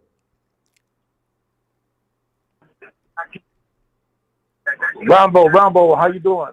Tony, I'm doing all right. I'm feeling secure. I don't know. I've got this. I could be a false security, but for some reason, the thought of Chase Young on that defense, you know what? I don't know how long it's going to take him to get used to this, but Mick's probably making him feel quite at home.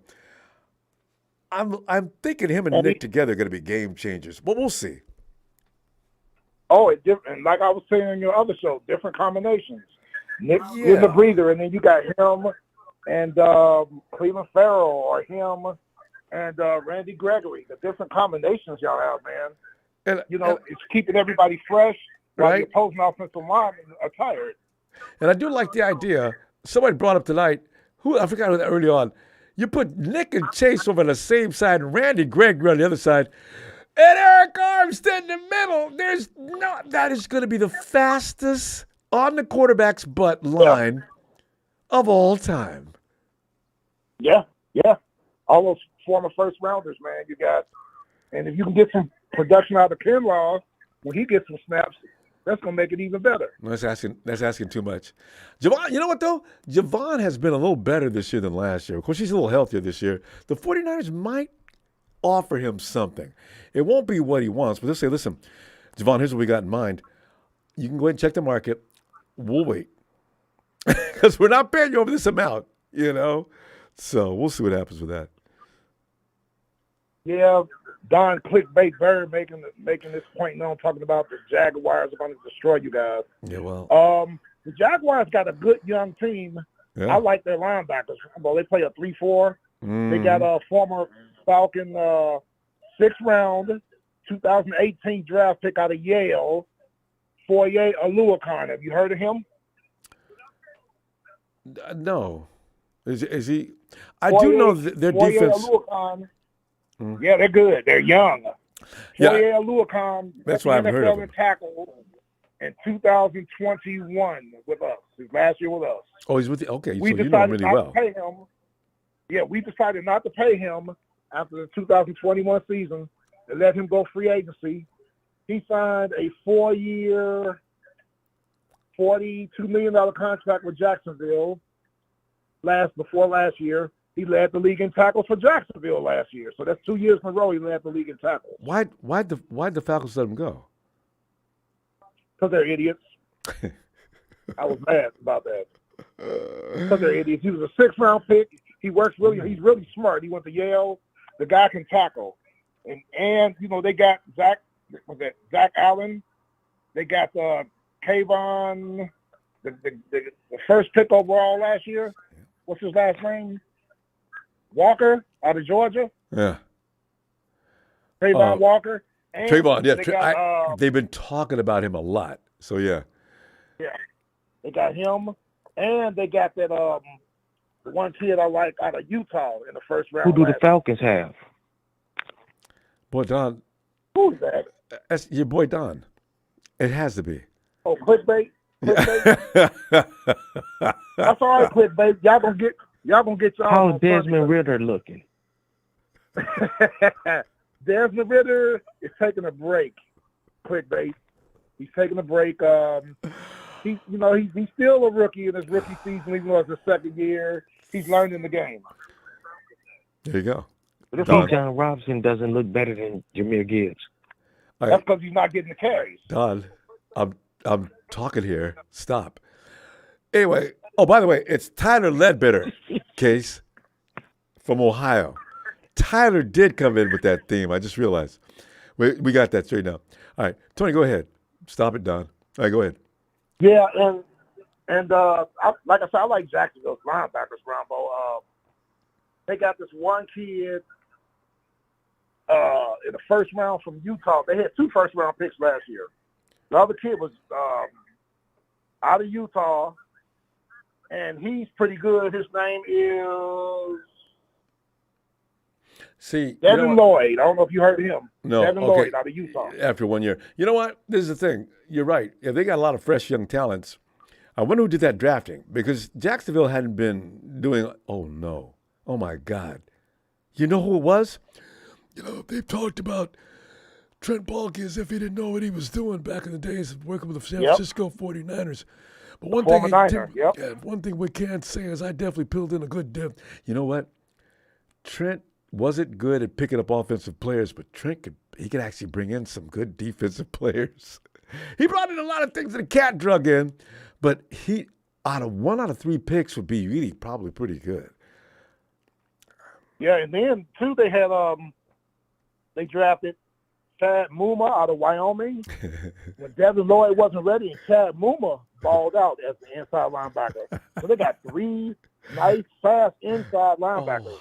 Matter of fact, he started most of the season until Lloyd caught on, and then Lloyd took over like the 5th game of the season.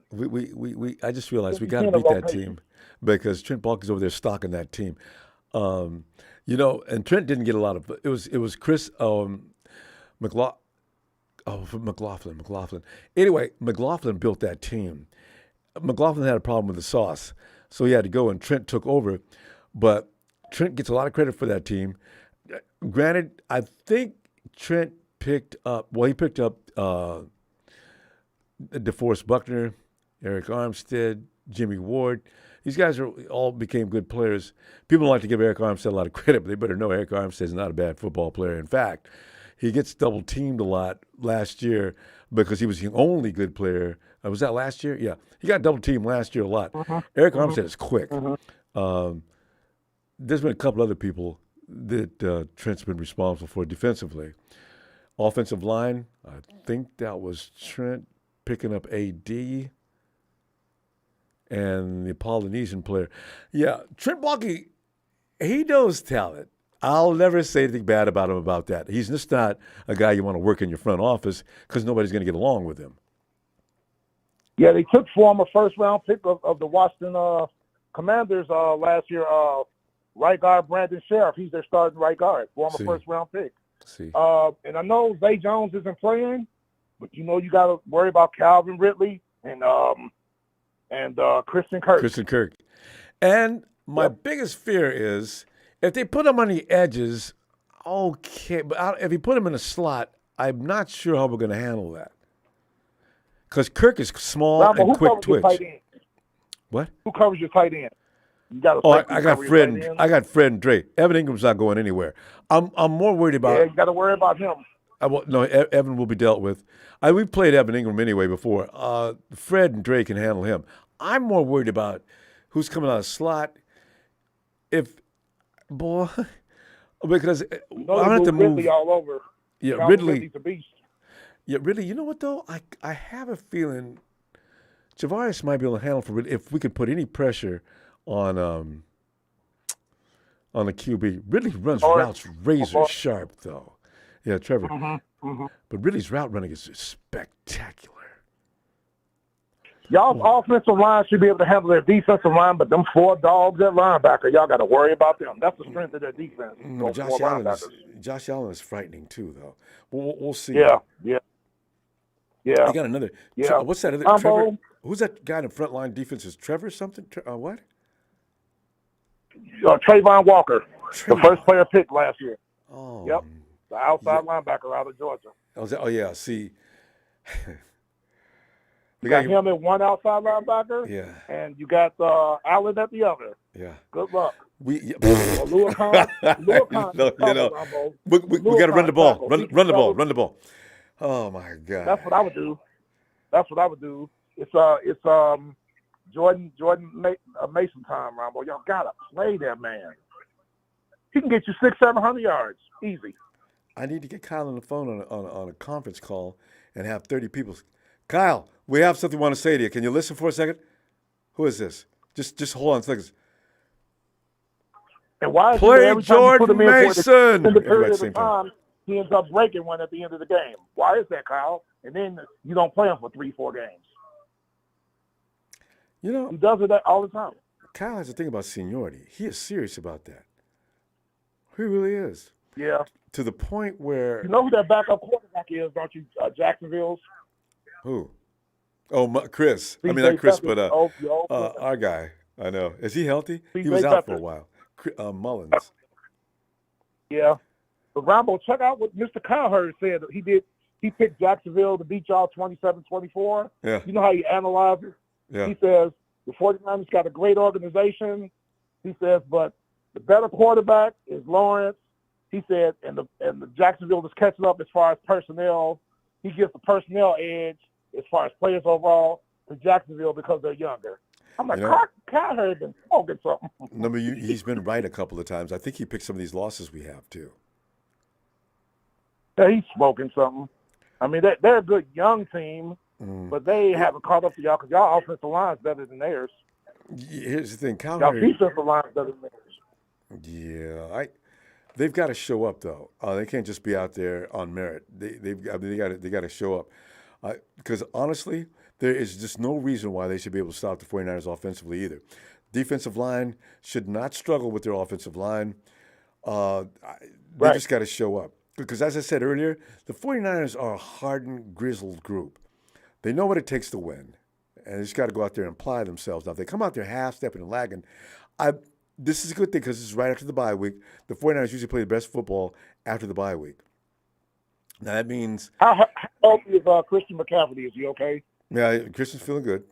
As I said, when you got a balance of Christian McCaffrey and Debo, okay, when you got just one or the other, now the defense can just secure one. If you got to deal with both, now that also ignites Ayuk. There are a lot of reasons why you need them all out there, and I just realized that over the last couple of weeks. They're a balanced group. And Kyle Shanahan, throw the ball to Jennings. Let Jennings be your number two and give him some catch. Throw some passes his way. Get Jennings involved. He'll do He'll it. get you first downs and move the chains. He'll do it, and he did a good job while Debo's out. He was pretty active. Ayuk's got to stop dropping the ball. It's so funny. Ayuk makes some spectacular catches, but that he dropped the easy one. pass that you absolutely need him to secure. Oops! Oh my God, Brandon! No, not this one. And then we got a punt, and then that's when things can get rotated back to the other side. You know what? He's got to get that done this week, though. Don't do it. And he's got to play Ronnie Bell, ease Ronnie Bell into the offense at this time of the year. Ease him in, give him a little bit this week, a little bit next week, a little bit, you know what I mean? Yeah, Get Ronnie Bell involved so he can be ready for the playoffs. And let George Mason run that ball, Kyle. Yeah, you saw what he can do. Yeah. You saw what both of them could do. Because Elijah's Those just are not. weapons. Yeah, Elijah just has too many knee injuries. It's slowing him down. Tony, we're going to go. And who you guys playing this week? Ronbo, I'm concerned. I'm already embarrassed for what Will Levis did to us 2 weeks ago. The rookie out of Kentucky made him look like John Elway. Then last week, You're not playing the Joshua Texans. Dobbs didn't know the playbook, what he did to us. You're not Now playing we Texans. play Kyler Murray in Arizona, and we're only a point and a half favorites, Ronbo. I don't like that point.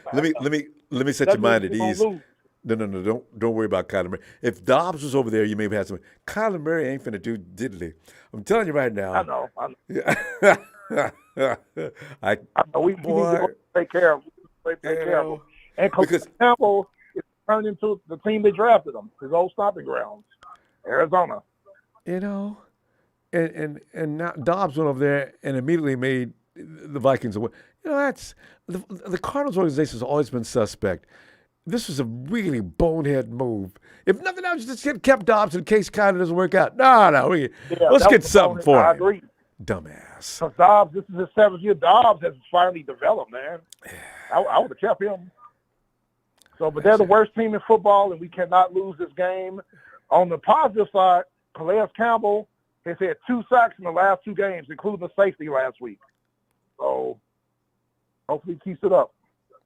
But he needs some help. Good luck, Tony. You don't need it. You'll win. I'm going to see. I tell you what, I'm going to look for you Sunday, and hopefully we're all celebrating. All right. Yes, sir. Yes, sir. Night, Tony. I'll see you Sunday. And Don Burr, remember what I said. Congratulations. You go to the playoffs. But by the 4th quarter of that first playoff game, you're going to be crying in the fetal position. One and done. One and done, Don Burr. One and done. Night, Tony. And the Rams are off this week, Ronbo. Thank goodness. Oh, God. I love when they play. Anyway. Yep. All right, I'll see you Tony. Sunday. Looking forward to it. Take care. You too. It was fun. Hey, fam, I'll see you Sunday. Be in your face at your place. Probably standing on top of the table. If you see nothing but my feet, it's because I can't sit down. Because, I don't want to lose. We cannot lose 4 in a row. Come on, Niners. Big Show's trade from VA. He's talking. No, it's Tyler Ledbetter. It was Tyler. Production came up with that. I just realized it was. Big Show also uses it, though. I mean, not Big Show, but I mean, Trey also uses it. Gong. And then, Trey does. Both of them do. Anyway, he's talking about Tyler. Tyler was the originator of that, I think. Sunday. Thank you for the contribution, fam. Always appreciate it. Please, if you enjoy having... We're having a conference about the trolling, but you can come in and abuse them. They're easy pickings. They're Rams fans, Hogs fans. Come in and abuse them and have fun. They have not a leg to stand on. We swept both of them last season. Hell, did we beat the Hawks 3 times? Come on. What are they talking about? They're just envious. So don't worry about them. Come on in. Subscribe. Hit the like. I'll see you Sunday. Niners!